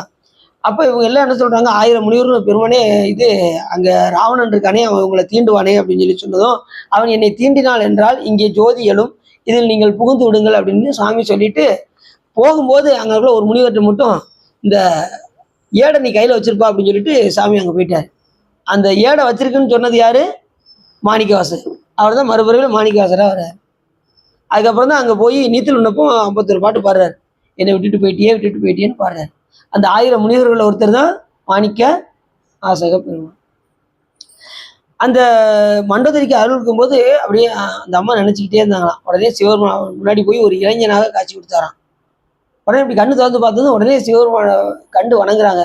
வணங்கும் போது இளைஞனா இருக்கவும் உடனே அந்த நேரத்தில் ராவணன் எழுந்துடுறான். வந்தது உடனே சிவபெருமான் அப்படியே குழந்தையாகி மடியில படுத்துக்கிறாரு. யார் மடியில, மண்டோதரி மடியில. உடனே இது என்ன குழந்தை அப்படின்னு சொல்லி வந்து தூக்கம் அப்படி தொட்டாம பாருங்க, தொட்டது இங்க ஜோதி வந்துருச்சு. எங்க உத்தரகோச மங்கையில எல்லாரும் ஓரளா உள்ள போய்கிட்டே இருக்காங்க, அந்த ஜோதியில கலந்துக்கிட்டே இருக்காங்க. மாணிக்கவாச பெருமான் கொஞ்சம் யோசிச்சாரு, இந்த ஏடை என்ன பண்ணலாம் அப்படின்னு யோசிச்சாரு. அதுக்குள்ள அந்த ஜோதி மறைஞ்சிருச்சு. அதுக்காக ஒரு பிறவியே கொடுத்தாரு சாமி இருந்து. எதுக்காக, நமக்கெல்லாம் திருவாசம் கொடுக்கறதுக்காக. அதுக்காக தான் சாமி அந்த பணியை கொடுத்துருக்காரு. இல்லைன்னு நமக்கு திருவாசம் கிடைச்சிருக்குமா, நம்ம முற்றுதல் பண்ணியிருக்க முடியுமா? யோசிச்சு பாருங்க. இதெல்லாம் பெரும் கருணை.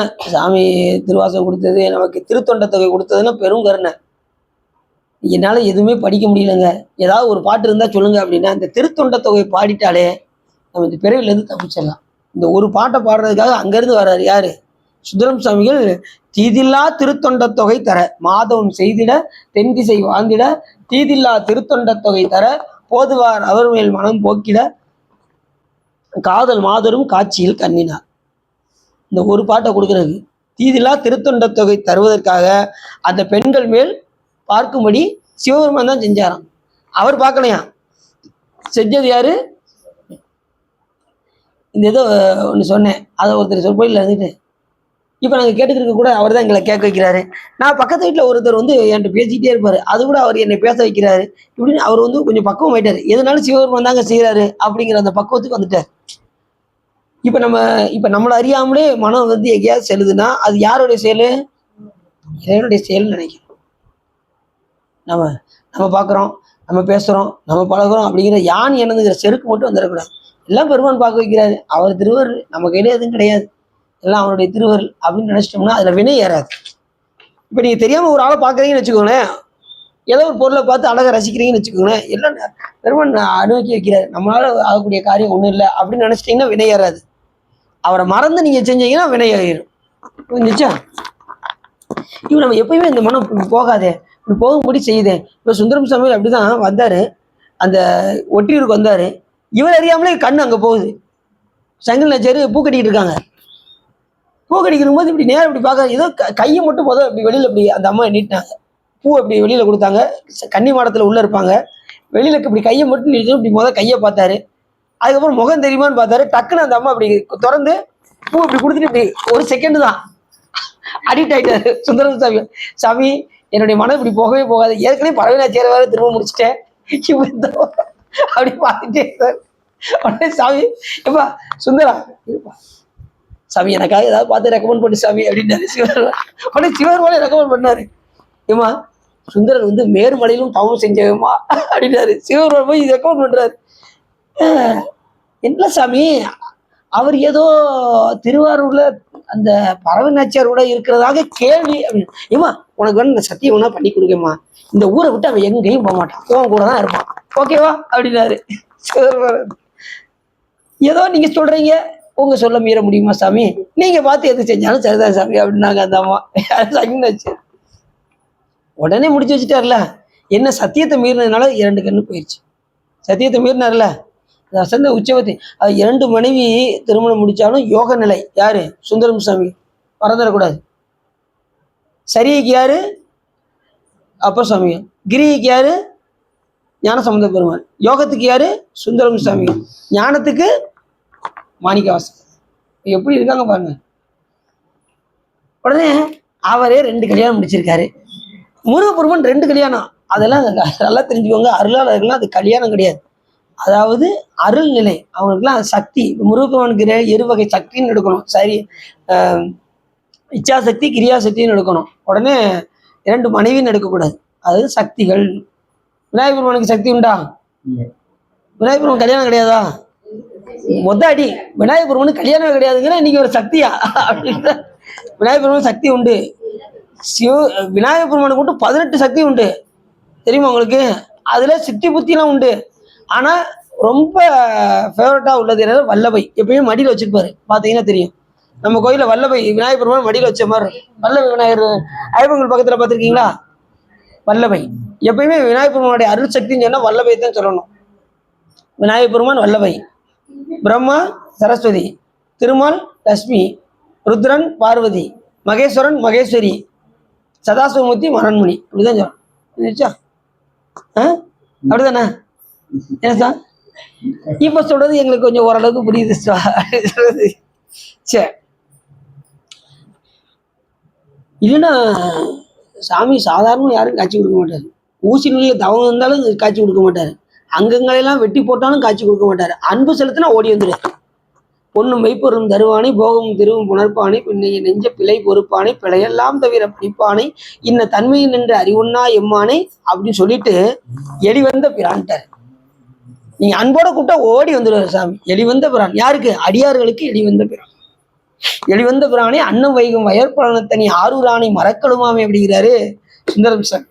புரிஞ்சுச்சா? சரி, தேவர்களுக்கெல்லாம் இறைவனாகிய இந்திரனும் நலாயினிக்கு ஆசையாய் கைலாசத்துக்கு அழைத்து கொண்டு போய் உமாதேவியுடன் நடனம் செய்கின்ற சிவபெருமானை எண்ணாமல் வஜ்ராயத்தால் நலாயினி மேல ஆசைப்பட்டதுனால இந்திரனே சவிச்சிருக்காங்க நலாயினி. ஏற்கனவே அந்த கதையை நம்ம பார்த்தோம். நலாயினி கதையை வேற பார்த்தோம்ல. சென்ற முறை சொன்னது பூரா இந்த பாடத்துல வந்திருக்கு, பாத்துக்கோங்க. அது மாதிரி அப்போது தக்கனும் சரீரத்தில் கரத்தினால் வேதனையை அடைந்தான். மாயனும் தலைவலியால் துயரத்தை அடைந்தான். திருமால்ல நிறைய சாபத்துக்கு ஆளாக இருக்காரு. பெருமாமுனிவர்கிட்ட சாபத்துல திருமால் பெருமாமுனியுடைய மனைவியை போய் திண்டிருக்காரு. யாரு? திருமால். அதனால அவர் சபிச்சிட்டாரு. பெருமாமுனிவர் எவ்வளவு பெரிய தவமுடையவர் தெரியுமா உங்களுக்கு? அவர் தவம் செஞ்சுக்கும் போது யாராவது என்னுடைய தவத்தை கலைச்சாங்கன்னா அவங்களுடைய அஞ்ஞானத்தை மெய்ஞானத்தை மறந்துடுவாங்கன்னு சொன்னார். அப்போ சிவபெருமான் போய் தேவர்களுக்காக சாமி போய் அவர் கையை வைப்பாரு. உடனே இவருக்கு பிரம்ம ஞானம் மறந்துடுமா, யாருக்கு? சிவபெருமானுக்கு மறந்துடுமா. அதுக்கப்புறம் தான் முருகப்பெருமான் இருந்து உபதேசம் கேட்கிறாருன்னு சொல்லி வரும் திருப்பரங்குன்றத்துல. புரியுது அவங்களுக்கு? சாமி எப்படி கொண்டு வர பாருங்க. இப்படி அவரை போய் தொட்டதுனால இவருக்கு பிரம்ம ஞானம் மறக்கிற மாதிரியாகவும், உடனே முருகப்பெருமான் இருந்து மறுபடியும் உபதேசம் கேட்கிற மாதிரி. ஏன்னா அவர் தானே முருகப்பெருமான். யாரு? தனக்குத்தானே மகனாகி தனக்குத்தானே தத்துவம் கேட்டாலும் தனக்குத்தானே குருவமாக. அப்படிப்பட்ட முனிவர் சிவபெருமானுக்கு பிரம்ம ஞானத்தை மறக்க வச்சவர். அப்ப அந்த மாதிரி உடையவர் தவம் இருக்கும். அவருடைய மனைவியை தெரிஞ்சதுனால இவர் என்ன பண்ணாரு, 10 பிறவி இழிப்பிறவி அப்படின்றாரு. 10 பிறவி திருமாலுக்கு இழிப்பிறவி. ஆனா அதுக்கப்புறம் அவர் சிவபெருமான வழிபாடு பண்ணதுக்கு அப்புறம் சாமி 5 உத்தம பிறவியும் 5 இழிப்பிறவியும். வராகம், மீன், சிம்மம், இந்த 5 வடிவம் மிருக வடிவம். 5 வடிவம் உத்தம வடிவம். கண்ணன், ராமர், பரசுராமர் போன்ற 5 வடிவங்கள் உத்தம வடிவம். இது சுவாமி தான் அவருக்கு மாற்றி கொடுத்துருக்காரு இந்த வடிவத்தை. எல்லாருமே யார்கிட்ட தான் வழிபாடு பண்ணணும்? சிவபெருமானை தான். எந்த தெய்வமா இருந்தாலும் யாதொரு தெய்வம் கொண்டீர் அத்தெய்வம் ஆகிய அங்கே மாது ஒரு பாகனாதான் வருவார். அங்கே சிவபெருமான் அம்மையும் அப்பராகிய சிவபெருமான் தான் அருள் செய்வார். அது பெருமாளா இருந்தாலும் சரி, எந்த சாமியா இருந்தாலும் சரி, அந்த தெய்வத்துக்குள்ளிருந்து அருள் செய்வது சிவபெருமான் தான் அருள் செய்வார். ஒருத்தர் கேட்டார், சிவா நான் ஆண்டாள் கோயிலுக்கு போகலாமா போகணுமா போக வேண்டாமா அப்படின்னு ஒருத்தர் கேட்டார். போகலாம், தப்பு கிடையாது. ஆனால் அங்கே போய் யாரை பார்க்கணும்? சிவபெருமானா பார்க்கணும். திருமலை எப்படி பார்க்கணும்? தப்பு கிடையாது. ஏன்னா எது எது நம்ம வெறுக்கணும்னு சொல்லலை. அயனுமாலும் நமக்கு அந்நியம் இல்லை. யார் சொல்றா? திருமல தேவன் என்ன சொல்றாரு? அயனுமாலும் நமக்கு அந்நியம் இல்லை. அவங்களே சிவபெருமானாக நினைந்து நீங்கள் வழிபாடு செய்து கொள்ள வேண்டும். புரிஞ்சுச்சா? எந்த நிலையிலும் சிவாலயம் தோறும் சென்று வழிபாடு செஞ்சுக்கிட்டே இருக்கணும். ஒரு நாள் தவறக்கூடாது. அப்படிதான் நமக்கு நூல் சொல்லுது. நித்தனும் எம்பிரானுடைய கோயில் போக்கு. எந்த கோயிலுக்கு? சிவன் கோயிலுக்கு தினசரி போய்கிட்டே இருக்கணும். சரிதானா? சரி. அடுத்து சொன்னாரு, மார்க்கண்டேயருக்காக சிவபெருமானால் கோவிக்கப்பட்ட யமராசனும் வலது பாதத்தால் உதைக்கப்பட்டார். அதனால ஏற்கனவே யமனும் எட்டி உதைக்கப்பட்டார். காலத்துக்கு ஒரு கால் அற்ப காலம் திரிபுரத்து அதிபராகிய வித்யுன்மாலி முதலிய மூவரும் தரிக்கப்பட்டனர். இந்த 3 பேர் கமலாசன், தாராசன், வித்யுன்மாலி என்கின்ற மூவரும் 3 கோட்டைகளில் இருந்து அட்டுழியம் பண்ணி கொண்டிருந்தார்கள். ஆனால் விடாமல் சிவ பூஜை பண்ணிக்கிட்டே இருந்தாங்க.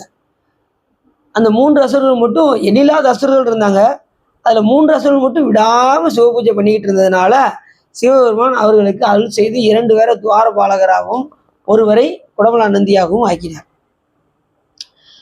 மூவரும் தரிக்கப்பட்டனர். அதுவல்லாமல் குருஷேத்திரத்துக்கு தேவர்கள் இல்லாமல் கூடி சந்திரயாகம் செய்த சமயத்தில் அப்போது கிருஷ்ணன் யமமூர்த்தியாய் அவதரித்து வில்லெடுத்து தேவர்களை துரத்தி பின் திருவாரூரில் வில்லை தாடில் ஊன்றி மோகித்து நிற்க, அப்போது வியாழ பகவானுக்கு தேவர்கள் எல்லாம் கார விசாரம் பண்ணி நானில் செல்ல ஏவிய போது வில் நிமிர்ந்தது. ஒரு வட்டம் வில்லுடைய நுனியில யார் இருப்பா? திருமால் இருப்பார். அப்போ அதை விட்டு அவருடைய தலை போகும். பார்த்துருக்கீங்களா? அந்த வரலாறு கேள்விப்பட்டிருக்கீங்களா? அது ஒரு வகையான வரலாறு. அது மாதிரி மாயன் சிருஷ்டியில் வராக வடிவம் எடுத்து பாதாளம் வரையும் போயிட்டாராம். வராக வடிவம் எடுத்தார் பாருங்க திருமால். அப்போ எது வரைக்கும் போயிட்டாரா? உள்ள வரைக்கும் போயிட்டார். அவரு முடிய பார்க்க போனாரு பிரம்மா. இவர் வராக வடிவம் எடுத்து பூமியை தொலைச்சி உள்ள போறாரு திருவடியை பார்க்கறதுக்கு. ஒரு எல்லைக்கு மேலே போக முடியல இவரால். போய் அகப்பட்டார். அந்த நேரத்தில் சிவபூஜை செய்து மேன்மை அடைந்தான்னு பார்த்தோம். ஆனால் இங்கே என்ன சொல்றாங்கன்னா, தன் கோட்டால் எடுத்த போதும் என்று அகங்காரம் வர அவன் அகங்காரத்தை போக்கும் பொருட்டு அவன் கொம்பை சுவாமி பறித்தார். பன்றியினுடைய கொம்பை பறித்து சிவபெருமான் என்ன செஞ்சிட்டாராம்? ஆபரணமாக அணிந்து கொண்டார். ஏற்கனவே கொம்பு இதெல்லாம் வரும். என்ன பாட்டில் வருதுன்னு சொல்லுங்க பார்ப்போம். முற்றலாமை இளநாகமோடேன முளை கொம்பவை பூண்டு பற்றலோடு கலனாவளி தேர்ந்தனது உள்ளம் கவர் கல்வன் கற்றல் கேட்டல் உடையார் பெரியார்களில் கையால் தொழுதேத்த பெற்ற மூந்த வீரமாபுரம் மேவிய பெம்மான் இவனன்றே பெம்மான் இவனன்றே. என்ன பாட்டு? முச்சலாமை இளநாகமோடேன முளை கொம்பு. பண்டிகையுடைய கொம்பை எடுத்து சிவபெருமான் ஆறுனாங்க. பண்டி கொம்பை சிவபெருமான் அணிஞ்சிருப்பாரு. ஒவ்வொரு தலையா அணிஞ்சிருப்பாரு. அதெல்லாம் ஒவ்வொரு பிரம்மாவும் விஷ்ணுவும் சிவபெருமானுக்கு மண்டை ஊடாக ஆகிவிடுவார்கள். அதுக்கப்புறம் அந்த பதவிக்கு ஒரு புண்ணியம் செஞ்ச ஆன்மா பிரம்ம பதவியோ அந்த விஷ்ணு பதவியோ ஆழ்வார்.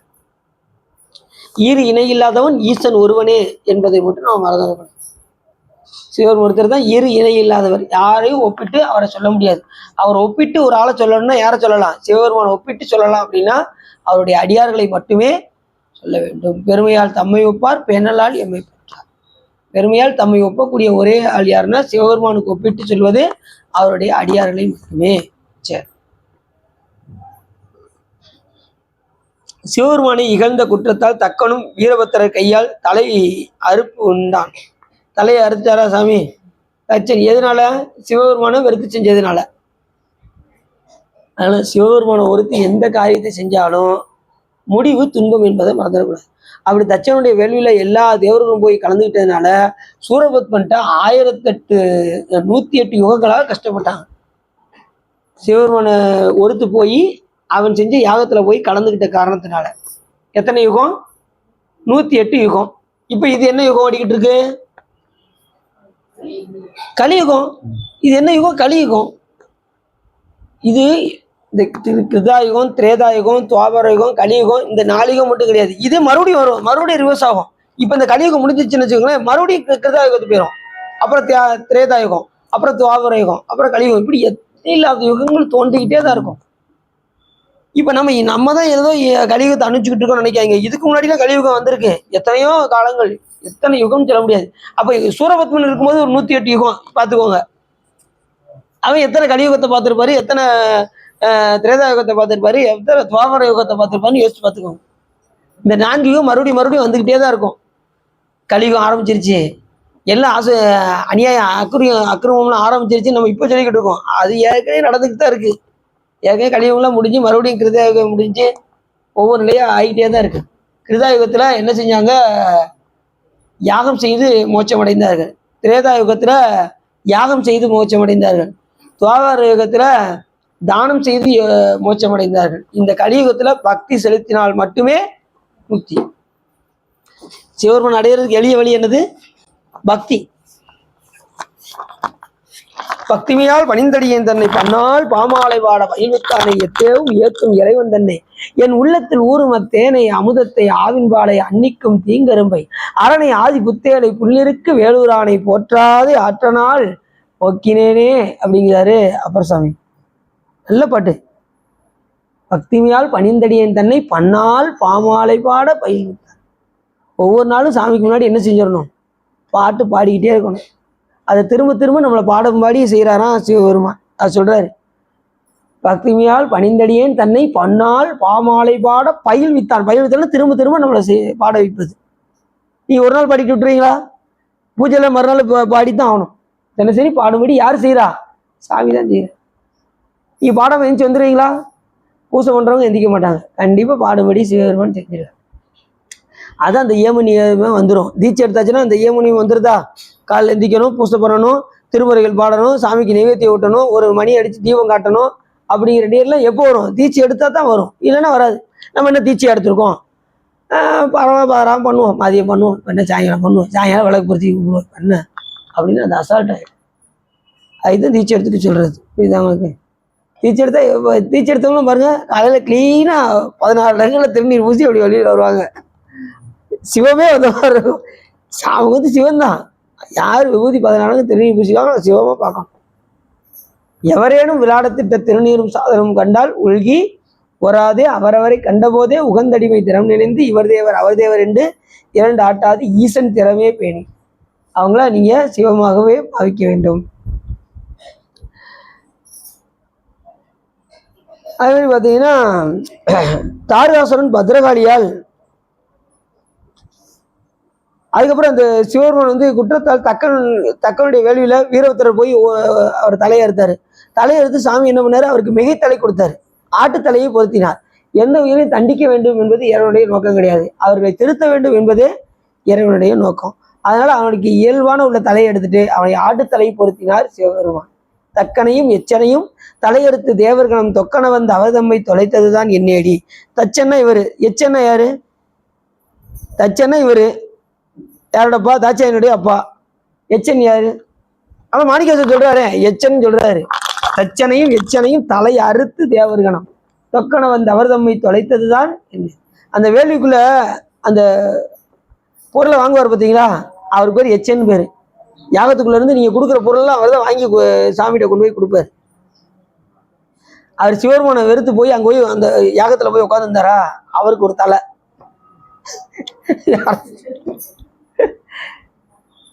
இப்ப நீங்க சீஃப் மினிஸ்டர் கேட்காம நீங்க எந்த காரியம் செய்வீங்களா? செஞ்சா என்ன ஆகும்? தூக்கி உள்ள வைப்பாங்களா, வைக்க மாட்டாங்களா? வைப்பாங்களா? அதே மாதிரி சிவருமானுக்கு எதுவும் பண்ணாம அவரை ஒருத்து போய் செஞ்சதுனால அத்தனை பேரும் தேவர்கள் எல்லாம் துன்பம் அடைந்தார். ரெண்டாவது சாமி அவர் தலையை கொடுத்து அதுக்கப்புறம் திருத்துறாரு. அவங்களை திருத்துறது தான் என்னுடைய நோக்கம். எப்படியாவது சிவருமான்ட்ட வந்துட்டோம், சாமி எப்படியாவது நம்ம என்ன செஞ்சிருவாரு, நம்மளை அடிச்சுனாலும் திருத்திடுவாரு. நம்மளை வந்து கைவிட மாட்டார். நம்மளை என்ன செய்ய மாட்டார், நம்மளை கைவிடவே மாட்டார். நம்ம எப்படியாவது சாமி பார்க்க கொட்டு கொட்டாலும் மோதிர கையால் கொட்டு சாமி திருப்படியை பிடிச்சிக்கிட்டு விட்டுறக்கூடாது. சாமி எப்படியாவது என்னை திருத்திடு, இந்த பிறவிலேருந்து என்னை எப்படியாவது தப்பும்படி செஞ்சிருந்து சாமிகிட்ட சரணாகதி அடைஞ்சிடும். அதெல்லாம் சாமி ஒன்றும் பார்க்க மாட்டார். நான் இந்த உலகத்தை விட்டே போகிறேன் அப்படின்னாலும் எல்லா உலகமும் ஆனாய் நீ. எல்லா உலகத்துலையும் யார் இருக்கா? அவரை விட்டு நாம் போகவும் முடியாது. எல்லா உலகமும் அவருக்குள்ளதான் இருக்கு. எல்லா உலகமும் ஆனாய் நீயே, ஏகம்பம் ஏவி இருந்தாய் நீயே, நல்லாரை நன்மை அறிவாய் நீயே, ஞானச்சுடர் விளக்காய் நின்றாய் நீயேன்னு கூட அப்பசாமியில் பாடுறாரு. அவரை விட்டுட்டு போக முடியாது. இருக்கும்போது என்ன செய்யணும், நினைந்து வழிபாடு செய்யக்கூடிய வழியை நாம் தேடிக்கொள்ள வேண்டும்.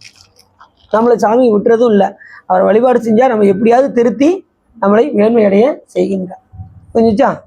சரி, இந்த ஒன்று சொல்லி முடிச்சிடும். தாரகாசுரன் பத்திரகாளியால் தரிக்கப்பட்டான். தாரகாசுரன் பத்திரகாளி வந்து வதம் செய்தார்களாம். சூரபத்மன் நம்முடைய வேலினால், முருகப்பெருமானுடைய வேலினால் சஞ்சரிக்கப்பட்டார். பாரதத்தில் தோன்றிய அர்ஜுனன் மகாபலி சக்கரவர்த்தி ஆகிய நிவாத கவசர் என்கின்ற அசுரரை சங்கரித்தார். நிவாத கவசர்னா காற்று புகாத கவசங்களை உடையவராம். அவர் வந்து சண்டை போட்டு, இது ஒரு பெரிய கதை. இதை வந்து நான் வந்து உங்களுக்கு அடுத்த தடவை இந்த கதையை நான் சொல்லி உங்களுக்கு ஸ்டார்ட் பண்ணிடுறேன். என்னைக்கு இப்போ அடுத்து பார்ப்போம்? வியாழக்கிழமை அடியனுக்கு வேலை இருக்குது, ஃபங்க்ஷன் போக வேண்டியிருக்கு. வெள்ளி சனியில் 2 நாளில் என்னைக்கு கூப்பிட்றாங்கன்னு பார்த்துட்டு, இது தேவர மடத்தில் பேச வேண்டியிருக்கு. அது என்னன்னு பார்த்துட்டு வெள்ளியா சனியான்னு பார்த்து நம்ம அன்னைக்கு பேசுவோம். சதனசா இதுக்கான உள்ளம் நிறைந்து வகை சிறந்து இந்த சிவ தர்மோத்தரத்தை நீங்கள் கேட்டதனால் உங்களுடைய வல்வினை கரைந்து திருவருள் உரையும் என்று சொல்லி திருப்பூர் பாடி அடியின் உரையை நிறைவு செய்கின்றேன். திருச்சிற்றம்பலம்.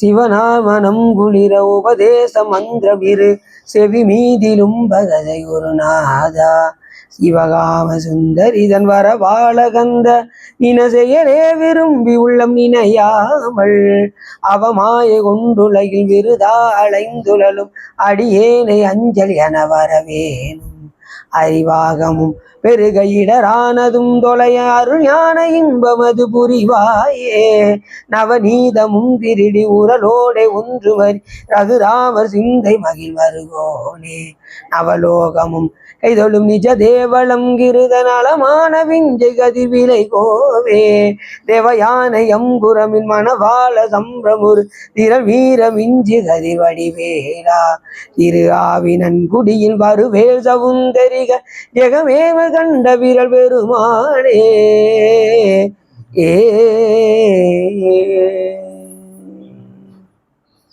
கைலாய வரும்போது சிவஞான போத நெறிகாட்டும் என்னை பயில்வாய் மிகண்டால் சந்ததிக்கோர் மெய்ஞான பானுவாகி உயிலாரும்பல் திருவாபுரதரைவாள் குரு நமச்சிவாய் தேவன் சைலாதி மரபடையோன் திருமரபில் நீடூடி தலைக மாதோ வான்முகில் வளாதுபிக மணிவளம் சுரக்க மன்னன் கோன்முறை அரசு செய்க குறைவில்லாத உயிர்கள் வாழ்க நான்முறை அரங்கல் பொங்க நற்றவம் வேள்வி மல்க மேன்மைகள் சைவ நீதி விளங்குக உலகமெல்லாம் வையம் நீடுக மாமலை மண்ணுக மெய் விரும்பிய அன்பர் விளங்குக சைவ நன்னறிதான் தலை தோங்குக தெய்வவன் திருநீர் சிறக்கவே. திருச்சிற்றம்பலம். பார்வதீபதையே என்னாருடைய சிவனே போற்றி. வெற்றிவேல் முருகனுக்கு. திருச்சிற்றம்பலம், தில்லையம்பலம், பொன்னம்பலம், அருணாச்சலம், ஏகாம்பரம்.